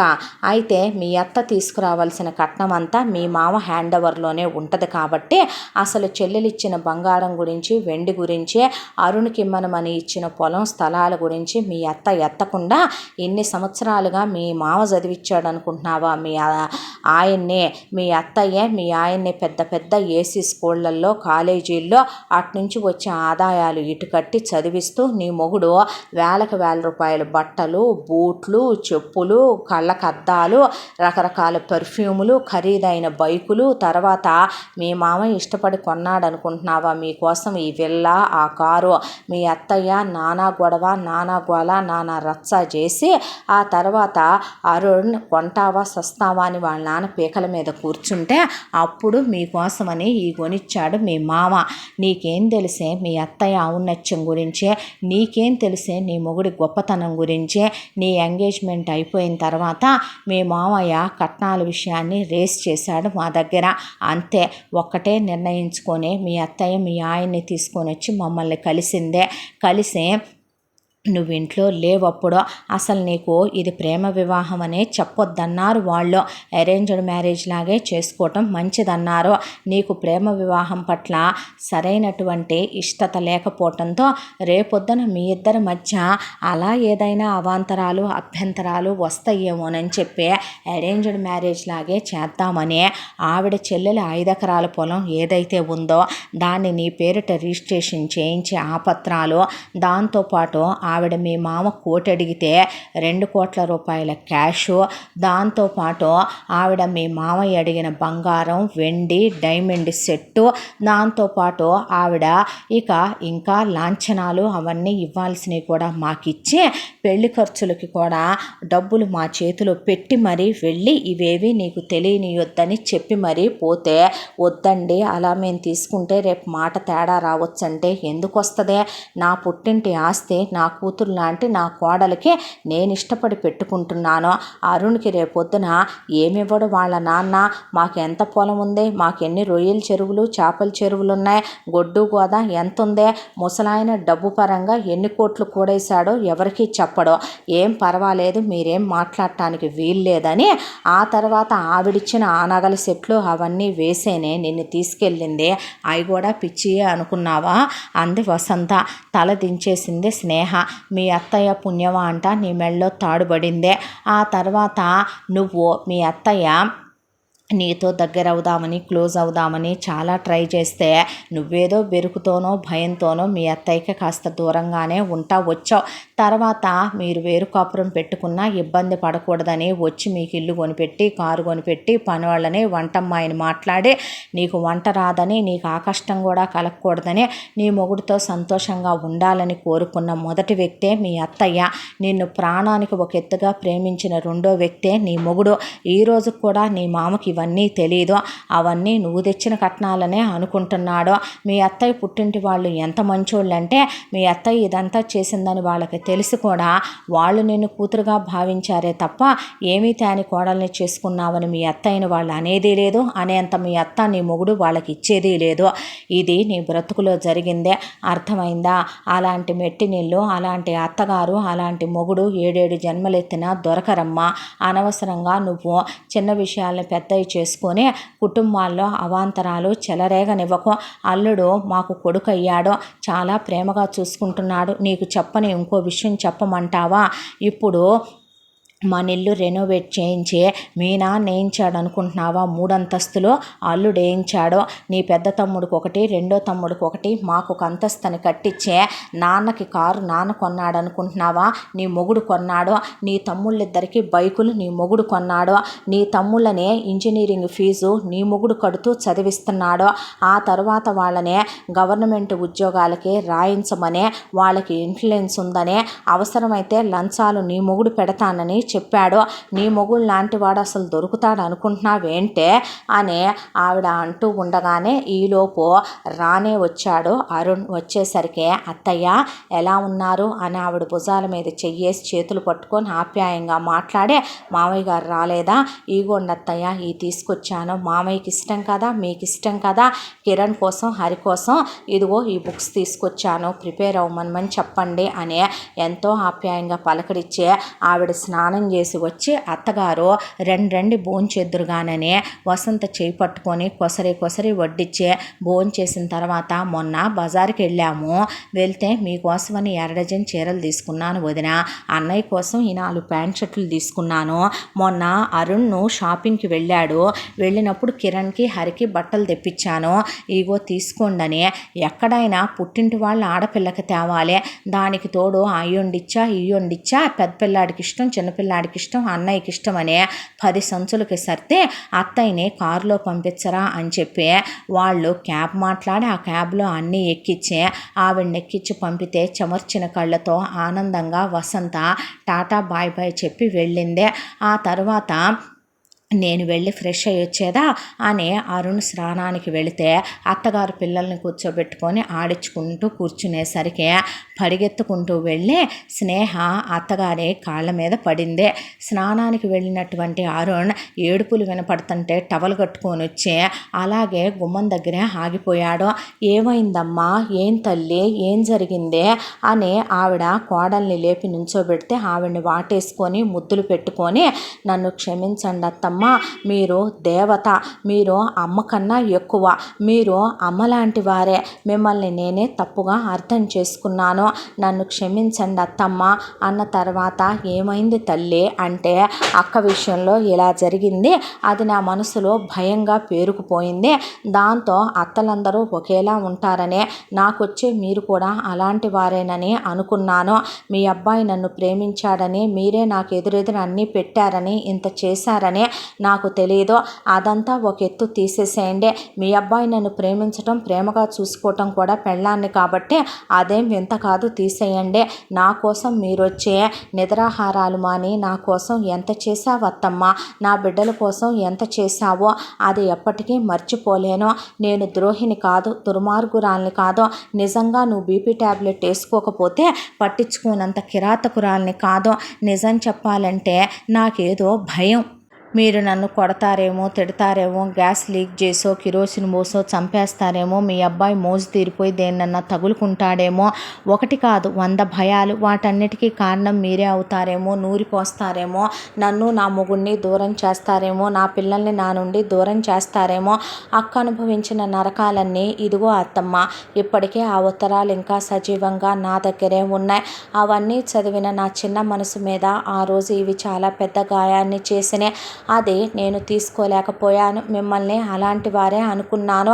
దానికి తోడు ఇళ్ళ చుట్టుపక్కల చూసినటువంటి మా నానమ్మ, బంధువులు, చుట్టాలు, దాంతోపాటు నా స్నేహితురాళ్ళు పడే నరకాలు అవన్నీ చూసిన తర్వాత మీరు అలాంటి వాళ్ళేననుకున్నాను. మీరు అలా కాదని, దేవత లాంటి వారనే మీరు వచ్చిన తర్వాతే నాకు అర్థమైంది.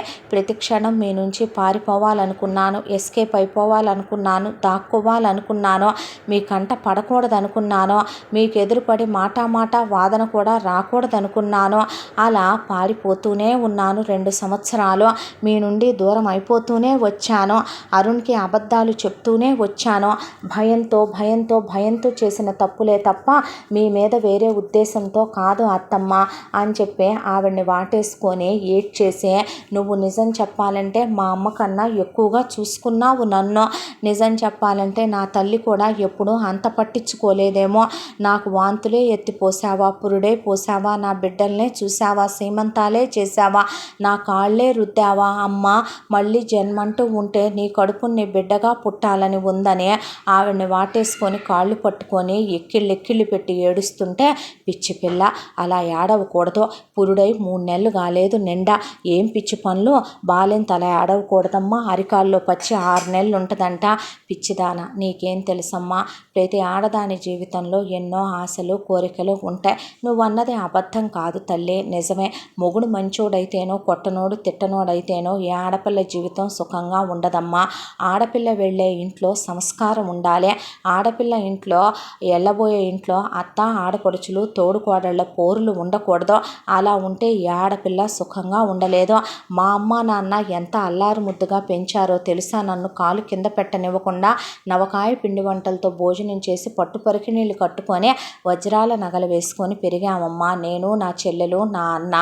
అయితే ఆ తర్వాత మీ మామయ్య వాళ్ళు మూతుబరులని, డబ్బుందని మీ మామయ్య వాళ్ళ సంబంధం వచ్చిందని చెప్పి నన్ను ఇచ్చి చేశారు మా పుట్టింటి వాళ్ళు భారీగా కట్న కానుకలు ఇచ్చే. ఆ తర్వాత మా అత్తకి కడుపుతో ఉండంగానే మా మామ మా అత్త పెట్టే పోరు తట్టుకోలేక పురుగుల మందు తాగి అలా కూడా బతుకుతానని పాడుబడ్డ బావిలో దూకి చచ్చాడు ఆయన. అలా విధవైన తర్వాత కొడుకే ప్రాణం అనుకొని బ్రతికింది ఆవిడ. నాకు అమ్మ వద్దులే, ఆవిడని నేను తల్లిలా చూసుకుందామని అత్తారింటికి వెళితే నా ఆశలు అడియాసలే అయినాయి. మీ మామయ్యకి విపరీతమైన డబ్బు పిచ్చే. పొద్దున్న లేచిన దగ్గర నుంచే డబ్బు డబ్బు డబ్బు అని తప్ప దేని గురించి ఆలోచించడం. మా అత్తకి విపరీతమైనటువంటి డబ్బు కాంక్ష. ఇంట్లో పని వాళ్ళని తీసేసింది. నాకు పనులు చేయడం అలవాటు లేదమ్మా. కొట్టింది, తిట్టింది, నరకాలు పెట్టింది. ఆ తర్వాత పాచి పనులు చేయించింది. ఒకవైపున పెళ్ళైన వెంటనే పిల్లలు పుట్టలేదని గొడ్రాలనే ముద్ర వేసేసిందే. వాళ్ళు కడుపుకి తిండి కూడా తినరమ్మా. ఏ రోజు రసం పెట్టుకొని ఇక మజ్జిగ వెన్నతీగ మిగిలిని పోసుకొని తింటారు అన్నంలో. ఆ తిండి తిని నేను కనుగుడ్లు విడిచేశాను. బలం లేక కడుపులు రావట్లేదు, వచ్చినా కడుపులు నిలబడట్లేదని డాక్టర్లు చెప్పారు. ఆ తర్వాత చాలా కాలానికి నా కడుపున అరుణ్ పడ్డాడు. మా పుట్టింటి వాళ్ళు తీసుకెళ్తానంటే పంపను, గొడ్లకాడెవడు చాకిరి చేస్తాడని 7వ నెల దాకా నన్ను అక్కడే ఉంచి హింసలు పెట్టి 7వ నెలలో బ్లీడింగ్ కనపడేపాటికి మా అమ్మ వాళ్ళు పరిగెత్తుకొచ్చి, అవసరమైతే నువ్వు పనోళ్ళని పెట్టుకో, మేమే డబ్బులు పడేస్తాం నీ మొహానని డబ్బులు ఇచ్చే నన్ను తీసుకెళ్లారమ్మా. ఆ తర్వాత నా తల్లి చేత్తో తిన్న చలమే నా బిడ్డ మనిషాకారంలో 3 కిలోలు పుట్టాడు వేడు. ఆ తర్వాత ఇక నాకు అసలు పిల్లలే లేకుండా పోయారో. ఆవిడ కొట్టిన దెబ్బలకి, ఆవిడ పెట్టిన హింసలకి మీ మామయ్య అన్నీ తెలిసి కూడా ఆడవాళ్ళ విషయాలు నాకు చెప్పొద్దని నా మీద పడి తన కోరిక తీర్చేసుకోవటమే తప్ప ఏ రోజు మనిషిగా నన్ను అర్థం చేసుకున్నది లేదు. ఆ తర్వాత అనుకోకుండా కక్కుర్తిపడి మా అత్త ఒక రోజున నడిచొస్తా ఉండగా సున్నపు గోతాలు వేసుకొని వస్తున్న ఒక బండిలో ఎక్కిందే. ఆ పవర్ అంతా లోపలికి వెళ్ళిపోయి దాని దెబ్బకి దానికి లంగ్స్ ప్రాబ్లము, బ్రీతింగ్ ప్రాబ్లము వచ్చి హాస్పిటల్కి వెళ్తే డబ్బులు అవుతాయని మీ మామయ్య దాన్ని నోట్లో నాటు పసరు పోసేసరికి అది పైలోకానికి చేరుకుందే. అలా మా అత్త పోయిందిలే అంటే మీ మామయ్య ఏమైనా నన్ను బాధ పెట్టడం అనుకుంటున్నావా? నా వాళ్ళు పెట్టిన నగలు నన్ను వేసుకొనివ్వడు, బట్టలు నన్ను కట్టుకొనివ్వడు, తిండి తిన్నివ్వడు. మీ మామయ్యని చూడకుండా దొంగతనంగా తింటమే నేనైనా నా బిడ్డైనా. వాడిని గవర్నమెంట్ స్కూల్కి పంపుతానన్నాడమ్మా, వాడితో పొలంలో వ్యవసాయం చేయిస్తానన్నాడు. నా చెల్లెలకి పిల్లలు లేకపోవటం వల్ల అదే పాపం మా అన్నయ్య పిల్లాడిని తీసుకొని నాకు ఒక్కడే పిల్లాడైనా వీడంటే దానికి ఎక్కడా లేని అపేక్ష. దాంతో దాని ఆస్తి వాటా మొత్తం వీడికి పెట్టి మా మరిది తాలూకా వాటా ఆస్తి మొత్తం మా అన్నయ్య కొడుకుని పెంచుకొని వాడికి రాస్తానని తీసుకుందే. దాని మీద వచ్చేటటువంటి ఆదాయంతో మా అన్నయ్య చదివిస్తానన్నాళ్లే పిల్లాడినని చెప్పి ఫీజు మా అన్నయ్య కడతానన్నాడని చెప్పి చిన్నప్పటి నుంచి దొంగ బతుకుల కన్నా హీనమైన బతుకులు చేసేసారమ్మా మావి. మా అన్నయ్యనే వచ్చి ఫీజు కట్టెళ్ళమని పిల్లాడిని ఏసీ స్కూల్లో వేసుకొని చదివించుకున్నాను. తర్వాత పెద్ద కాలేజీలో వేసి చదివించుకున్నాను. కడుపు నిండా మా అన్నయ్య పంపుతున్నాడు అన్నట్టుగా తినే పంపమనమని చెప్పి చిన్నప్పుడంతా అవి పెట్టేదాన్నే. రొయ్యల చెరువులు, చేపల చెరువులు, కోళ్ళు, మేకలు కళ్ళ ముందు ఉంటవేనమ్మా. అహనా పెళ్ళంట సినిమాలో కోటా శ్రీనివాసరావు కోడి కాలికి తాడు కట్టుకొని దాన్ని చూస్తే ఒట్టెన్నం తిన్న బాపతి మీ మామయ్య. ఇక మా పుట్టింటి వాళ్ళు అవని ఇవని పంపుతున్నారని అబద్ధాలు చెప్పి మా చెల్లెలు ఇచ్చిన డబ్బుల మీద వచ్చే ఆదాయంతో వాడికి కడుపు నిండా తిండి పెట్టుకొని మంచి బట్టలు కొనిచ్చే లగ్జరీగానే పెంచుకున్నానమ్మా అరుణ్ణే. ఆ తర్వాత వాడికి ఖరీదైనటువంటి బైకులు అవి కొనిపెట్టాను. చిన్న చిన్న ప్రేమాయణాలే తప్ప వాడు నా దగ్గర ఏది దాయడో. వాడికి అలాంటి అమ్మాయిలు కరెక్ట్ కాదని నేనే చెప్పాను. నిన్ను చూశానని, నువ్వు నచ్చావని నీ ఫోటోలు తీసుకొచ్చి ఫోన్లో నాకు చూపించాడు. మీ ఫ్యామిలీ గురించి కనుక్కున్నా.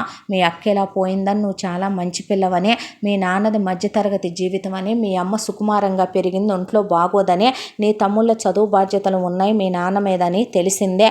దాంతోనే మా ముసలోడికి ఎంత కట్నాలు పిచ్చో మాకు తెలుసు. అప్పటికే అరుణ్కి కోట్ల రూపాయల కట్నాలు ఇచ్చే సంబంధాలు ఎతికేస్తున్నాడు ఒకవైపు నుంచే. దాంతో మీకు డబ్బులున్నాయి, ఆస్తులున్నాయని అబద్ధాలు చెప్పా. దాంతోనే పెళ్ళిళ్ళ పేరైన తీసుకొని నీకు లవ్ మ్యారేజ్ పట్ల సరైనటువంటి ఇష్టం లేకపోవటం, నువ్వు విముఖతగా ఉండటం వినున్నాడు అరుణ్. దాంతో అరేంజ్డ్ మ్యారేజ్ లాగానే వచ్చే ఆ తర్వాత ఇక నా కోడలివి కాదమ్మా, నువ్వు నా కూతురువే. నా చెల్లెలు పెట్టింది ఎవరికి? అరుణ్కి కాదా అంటే అవి రేపొద్దున నీవి కాదా? నీవే నీకు పెట్టించి మీ పెళ్ళి నా కన్నుల పండగగా చేశాను. నిన్ను నా కళ్ళ ముందు ఉంచుకోవాలని, అవి ఇవి వండి పెట్టాలని, నిన్ను ఒళ్ళో పడుకోబెట్టుకోవాలని, నీకు తలదవ్వాలని, పూలు పెట్టాలని, ప్రేమగా చూసుకోవాలని అనుకున్నానమ్మా. నువ్వు 2 సంవత్సరాలు నాకెందుకు దూరం అయ్యావో నాకు నిజంగానే తెలియదు. అయినా నీ మీద నాకు కోపం రాలేదు తల్లే, ప్రమాణం చేసి చెప్తున్నాను. బహుశా నీకు నాకు మధ్య చనువు రాలేదేమో అనుకున్నానంతే. చిన్నప్పటి నుంచి నా పంచ ప్రాణాలమ్మ అరుణ్. వాడు తప్ప నాకు వేరే ప్రపంచం లేదు.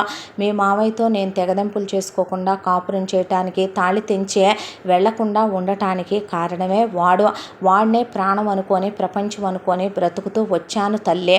వాడు తప్ప నాకు ఇంకో లోకం తెలియదమ్మా. వాడికి నేనంటే ఇష్టం, ప్రేమ అనేది ఎంతో నాకు తెలియదు, కానీ నేనంటే గౌరవం అది మాత్రం తెలుసు నాకు. ఆ తర్వాత మీ పెళ్లి చేశాక మీ మామయ్య అద్దెల్లు తీసుకొని ఉండమన్నాడు. అంతాస్తుండి మీకేం కర్మ అనే దాంతోనే అరుణ్ జీతం అసలు ఫస్ట్ నుంచి నేను మీ మామయ్యకి ఇవ్వలేదు. మిమ్మల్ని దర్జాగా ఖర్చు పెట్టుకోమని చెప్పాను. దాంతోపాటు మన ఆదాయాల మీద వచ్చే డబ్బులు మొత్తం మీరు ట్రిప్పులకి వెళ్ళినాయి కానీ, అరుణ్ నీకు గిఫ్ట్లు కొన్నాయి కానీ, మీరు మంత్ యానివర్సరీలు సెలబ్రేట్ చేసుకున్నాయి కానీ అవి వాడుకోమనమని చెప్పాను. ఆ తర్వాత మీ మామయ్యతో నేనే అవని ఇవని తెమ్మనమని చెప్పి తెప్పించి ఇక సిటీలో చాలా ఎక్కువ రేట్లని నీకు పంపిస్తూ ఉండేదాన్నే. నీకు బట్టలు అవి కూడా కొని పంపించింది నేనేనమ్మా అని ఆవిడ చెప్పుకొచ్చేసరికి ఆవిడని కౌగిలించుకొని నువ్వు వెళ్ళొద్దత్తమ్మా, నువ్వు వెళితే నేను ఉండలేను. వాడిదేముంది, నన్ను ప్రేమించాడు, పెళ్లి చేసుకున్నాడు, నాతో హ్యాపీగా ఉంటున్నాడు. నేను కాకపోయినా ఇంకొక అమ్మాయి నచ్చినా అలాగే ప్రేమించి హ్యాపీగానే ఉండేవాడే అబ్బాయేమో మీ అబ్బాయే, కానీ నీలాంటి అమ్మలాంటి అత్తమ్మ మాత్రం నాకు దొరకదు. నువ్వు నన్ను వదిలి వెళ్ళిపోతే దిగులైపోద్ది నాకు. పిల్లలిద్దరినీ నేను చూసుకోలేను, నాకు చేత కాదు.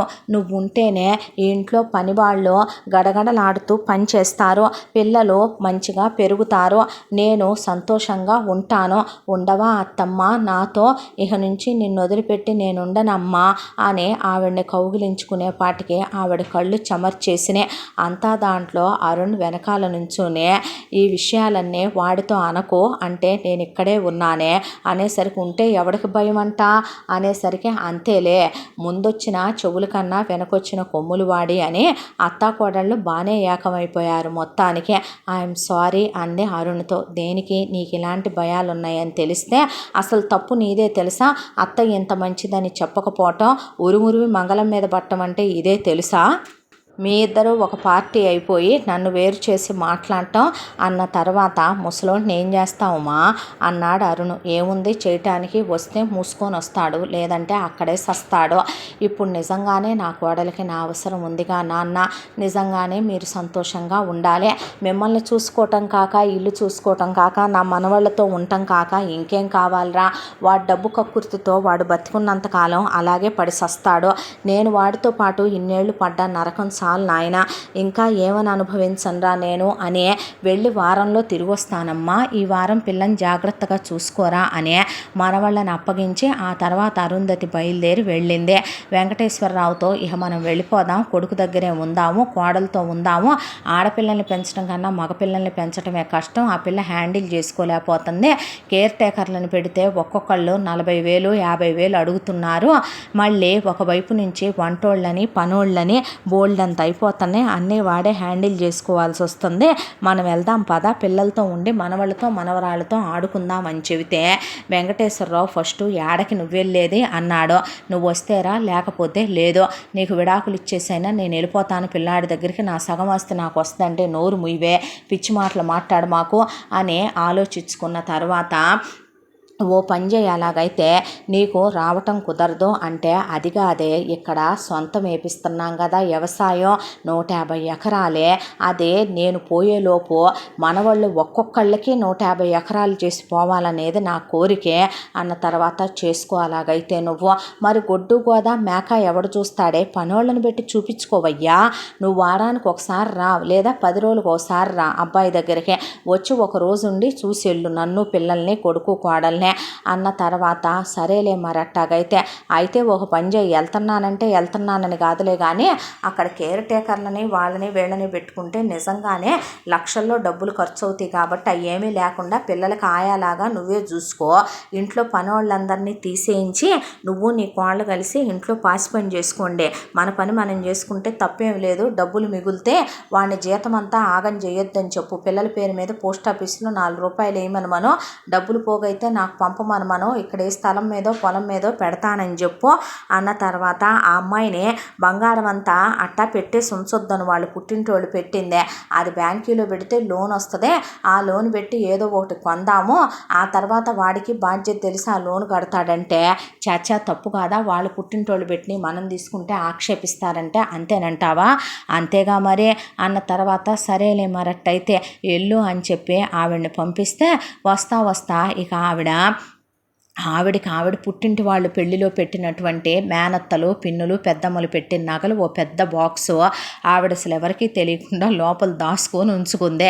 ఆ బాక్స్ తీసుకొచ్చి స్నేహ ఒళ్ళో పెడితే, నాకెందుకు అత్తమ్మ ఇవే, నేను బ్రతికున్నంత కాలం నా కోడలికి ఇవ్వాలని నేను దాచుకొని ఉంచుకున్న, ఎటు నన్ను మీ మామ వేసుకొని ఇచ్చింది లేదమ్మా, వాటి మీద మెరుపులు కూడా దిగలేదు, నువ్వు ఇవన్నీ వేసుకో, నీ మోజు తీరా అనుభవించు, నీకు ఇవ్వాలనిపిస్తే నీ కోడళ్ళకి ఇవ్వు, లేదంటే నీ తర్వాత వాళ్ళు తీసుకుంటారు, వాటిని అలాగే ఉంచుకో, నేనిచ్చే నీకు పుట్టింటి స్త్రీధనం అనుకో వీటినే అని చెప్పి ఒళ్ళో పెట్టి ఇక కోడలతోనే ఉండటం మొదలుపెట్టింది. పిల్లల్ని చూసుకుంటూ ఉంటే ఇక వేసల దగ్గరికి వెళ్తే డబ్బులు ఖర్చు అవుతాయి అనుకునే రకం వెంకటేశ్వరరావు.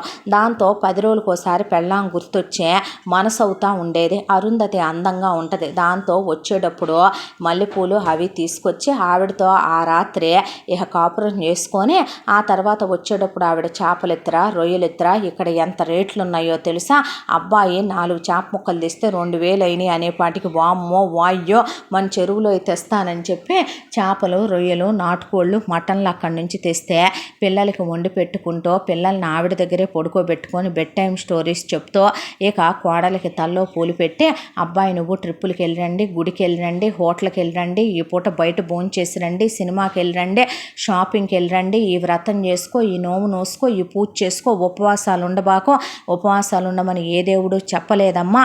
ఆత్మని బాధ పెడితే పరమాత్మని బాధ పెట్టినట్టే మన ఉపవాసాలు ఉండే ఆకలితో చేసే పూజని ఏ భగవంతుడు స్వీకరించడమ్మా అని చెప్పి కోడలు కడుపు నిండా పెట్టి మరీ పూజలు చేయించేది ఆవిడ.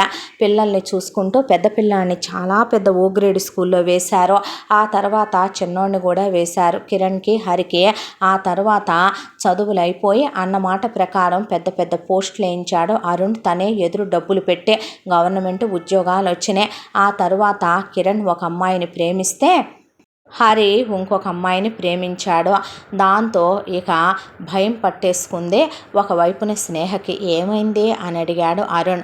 మా అమ్మ సడన్గా ఇప్పుడు అమ్మ నుంచి అత్త అయిపోద్దా, దీనిలో అత్యాశ స్వార్థం పెరిగిపోతాయా, వచ్చిన కోడళ్ళని ఇది కొట్టుద్దా, వచ్చిన కోడళ్ళ మీద మా తమ్ముళ్ళకి చాడీలు చెప్పుద్దా, వచ్చిన కోడళ్ళని తిట్టుద్దా, మొదలైపోయింది. అత్తయ్యకి మ్యూజిక్ స్టార్ట్ అనుకున్నాడు. అనుకోని అత్తయ్య అన్ని చెయ్యర్లేరా, లేచి ఫ్యాన్సీ చెయ్యాలంటేనే మామయ్యో లేకపోతే హరో కిరణో కావాలి కదా. అదే అంటున్నా, ఎన్నాళ్ళు చండాలంగా మా నాన్నతో వంట చేయించి మా తమ్ముళ్ళతో బొచ్చులు గడిగిచ్చి ఇల్లు ఉడిపించి తుడిపించింది ఇది. రేపొద్దున దేని బద్ధకంతో వచ్చిన కోడళ్లతో కూడా ఇది ఇలాగే పనులు చేయిస్తే అనేపాటికే అయిపోయింది కత్తయ్య అనుకొని పక్కా నవ్వాడు వాళ్ళమ్మ దగ్గర. ఇక వాళ్ళమ్మ దుంప దెంపుద్దురా అన్న తర్వాత వెళ్ళి వాళ్ళమ్మ దగ్గర కూర్చుంది. అమ్మ అంటే చెప్పవే అంటే, రేపు తమ్ముళ్ళు పెళ్ళిళ్ళు చేసుకున్నారనుకో, చేసుకున్నారనుకో, ఇప్పుడు పెళ్ళాలు వస్తారు కదా, రాకుండెట్టుంటారమ్మా. వచ్చిన తర్వాత వాళ్ళను తిడతావా కొడతావా, వాళ్ళ గదుల్లో ఉన్నప్పుడు వెళ్ళి గుండెల్లో నొప్పి చేతులు నొప్పి కాళ్ళు నొప్పి అని వాళ్ళని నిద్ర లేపేస్తావా, వాళ్ళతో కూడా పాచి పనులు చేయిస్తావా. ఎందుకే అలాగా, మీ నాన్నున్నాడుగా అంటే నాన్నతో చేయిస్తానంటావా, కోడళ్ళ ముందు కొట్టానంటేనా నిన్ను అనేపాటికి ఏం పుట్టిందే నీకు అనేపాటికి లోబించకు, చండాలంగా లోబి పనులు చేయకు. నానా నువ్వు కూడా లేకేశాలే మాకు 3 అంతస్తుల ఇల్లుంది, ఎవరిని వాళ్ళని వాళ్ళ 2 అంతస్తుల్లో తమ్ముళ్ళిద్దరు అమ్మాయిల్ని ప్రేమిస్తున్నారు, ఎదవల్లారా మాకు చెప్పలేదే, మా ఆయనకి నాకు చెప్పారులే వాళ్ళ విషయం. కట్నాల కోసం లోబెచ్చకో, పెళ్లి ఖర్చులు మనమే పెట్టుకుందాం, ఎంగేజ్మెంట్ ఖర్చులు మనమే పెట్టుకుందాం, బంగారం పెట్టవా నువ్వు, డబ్బులు ఎక్కడయ్యమ్మా బంగారాలు పెట్టడానికి. అయితే ఓ పని చేయి, ఒరే కిరణ్, ఓ సంవత్సరం ఉద్యోగం చేసి ఆ వచ్చిన డబ్బులు పెట్టి నీ పెళ్ళానికి, హరిగా నువ్వు ఓ సంవత్సరం చేసి వచ్చిన డబ్బులు పెట్టి నీ పెళ్ళానికి బంగారం కొనుక్కోండి. ఆ తర్వాత ఎంగేజ్మెంట్ ఖర్చులు పెళ్లి ఖర్చులు మనమే పెట్టుకొని, నాకేమీ ఆడపడుచు లాంఛనాలొద్దు, నేనే మీకు హనీమూన్ టికెట్లు గిఫ్ట్గా ఇస్తాను, మా ఆయన మీ ఇద్దరికి కారు కూడా గిఫ్ట్గా ఇస్తానన్నాడు. మా అత్తయ్య మీకు హ్యాండ్ చైన్ బ్రేస్లెట్ ఉంగరం పెడతానంది పెళ్ళికి, మేము పెళ్ళికి వచ్చి వెళ్తాము, మాకేమీ అక్కర్లేదు, నేను మంచి ఆడపడుచునే. పిచ్చి పిచ్చి వేషాలు వేసామంటే అమ్మ పళ్ళ చెట్టు మొత్తం పీకేసి తీసుకెళ్ళి ఏ గుడి మెట్ల దగ్గర వదిలేసి వస్తా, నీ ఇష్టం. అత్తగారిలాగా ఎదవేషాలు వేయబాకు, నువ్వు అమ్మ వైపోవాలి. ఏమైపోవాలి, అత్తమ్మ వైపోవాలి, గుర్తుపెట్టుకో అన్న తర్వాత పక్కా నవ్వారు అరుణు వాళ్ళ అమ్మ. ఆ తర్వాత కిరణ్ హరి ప్రేమించిన అమ్మాయిలను చూస్తే వాళ్ళతో మాట్లాడి, ఈ అమ్మాయిలు మంచోళ్ళే, ఓకే రైట్ టిక్కేసుకోవచ్చు అని చెప్పింది వాళ్ళ అత్తగారితో. దీని తిక్కలతనానికి ఏమొచ్చిందిలే కానీ అని చెప్పి అరుణ్ పర్సనల్ ఎంక్వైరీ చేసి అరుంధతి ఆ అమ్మాయిలతో మాట్లాడి, చూడమ్మా మీ అత్తగారికి ఒంట్లో బాగోదు, మీరింటికి కోడళ్ళగా కాదు కూతుళ్ళుగా రావాలి, మీ మామగారు చాలా మంచి ఆయన తండ్రిలా చూసుకుంటాడు, మీ భర్తల్ని మీరు వేరు కాపురమే ఉంచుకున్నా అదే ఇంట్లోనే 2 పోర్షన్లో ఉంటారు కాబట్టి పెద్దవాళ్ళని చూసుకుంటూ ఉండండమ్మా, నిర్లక్ష్యం చెయ్యొద్దు మీరు. వాళ్ళని రేపొద్దున ఏదో ఒక రోజుకే తీసుకెళ్ళటం అంటే మా స్నేహ అయినా తీసుకొచ్చి దగ్గర ఉంచుకుంటుంది. కాకపోతే కొడుకులు ఉండి కొడుకులకే అన్ని హంగులు ఆర్భాటాలు ఉన్న తరువాత ఆడపిల్ల తెచ్చి ఉంచుకుంటే అది పద్ధతి కాదు, వాళ్ళ ఆత్మాభిమానాలు చంపుకొని వచ్చే రకాలు కాదు. కిరణ్ హరి అర్థమవుతుందిగా అమ్మ, ఎవరికిచ్చే ప్రయారిటీ వాళ్ళకి ఇవ్వాలి. అమ్మా నాన్నలు తక్కువ కాదు, భార్య ఎక్కువ కాదు, భార్య తక్కువ కాదు, అమ్మా నాన్న ఎక్కువ కాదు. లైఫ్లో ఎవరి పాత్రలు వాళ్ళతో మనం వాళ్ళకి తగ్గట్టుగా ఆ పాత్రలతో జీవితంలో సాగిపోవాలి. ఎవరిని ఏమీ అనకూడదు నాన్న, గుర్తుపెట్టుకోండి, ఎవరి మనసుల్ని మనం హర్ట్ చేయకూడదయ్యా అని చెప్పింది. మీలాంటి మంచి అత్తయ్య అమ్మలా దొరికినప్పుడు మేమెందుకమ్మా అలా ఉంటాం అన్నారు కిరణ్ హరే. ఆ తర్వాత వాళ్ళకి పెళ్ళిళ్ళు అయిపోయి కాపురాలు పెట్టుకున్నారు. సంతోషంగా తన అమ్మలాంటి అత్తమ్మతో స్నేహ దేవుళ్ళలాంటి మొగుడుతో చక్కటి పిల్లలతో కాపురం చేసుకుంటూ కొడుకు కోడళ్లతో సంతోషంగా నిజంగా మంచి కోడళ్ళనే తెచ్చారు కిరణ్ హరే. వసంత బలరాం ఆనందంగా ఉంటూ అందరి జీవితాలు సంతోషంగా ఆనందంగా 3 పువ్వులు 6 కాయలుగా సాగిపోతూ ఇక్కడితో ఈ కథ కంచికి చేరిందే. ఇంతటితో ఈ కథ సమాప్తం. మళ్ళీ మరొక మంచి కథతో కలుసుకుందాం. తప్పకుండా మన ఛానల్ని సబ్స్క్రైబ్ చేసుకోండి. ఈ కథను మనకు అందించిన కథ రచయిత్రి జి యామిని శ్రీనివాస్ గారు. Thank you.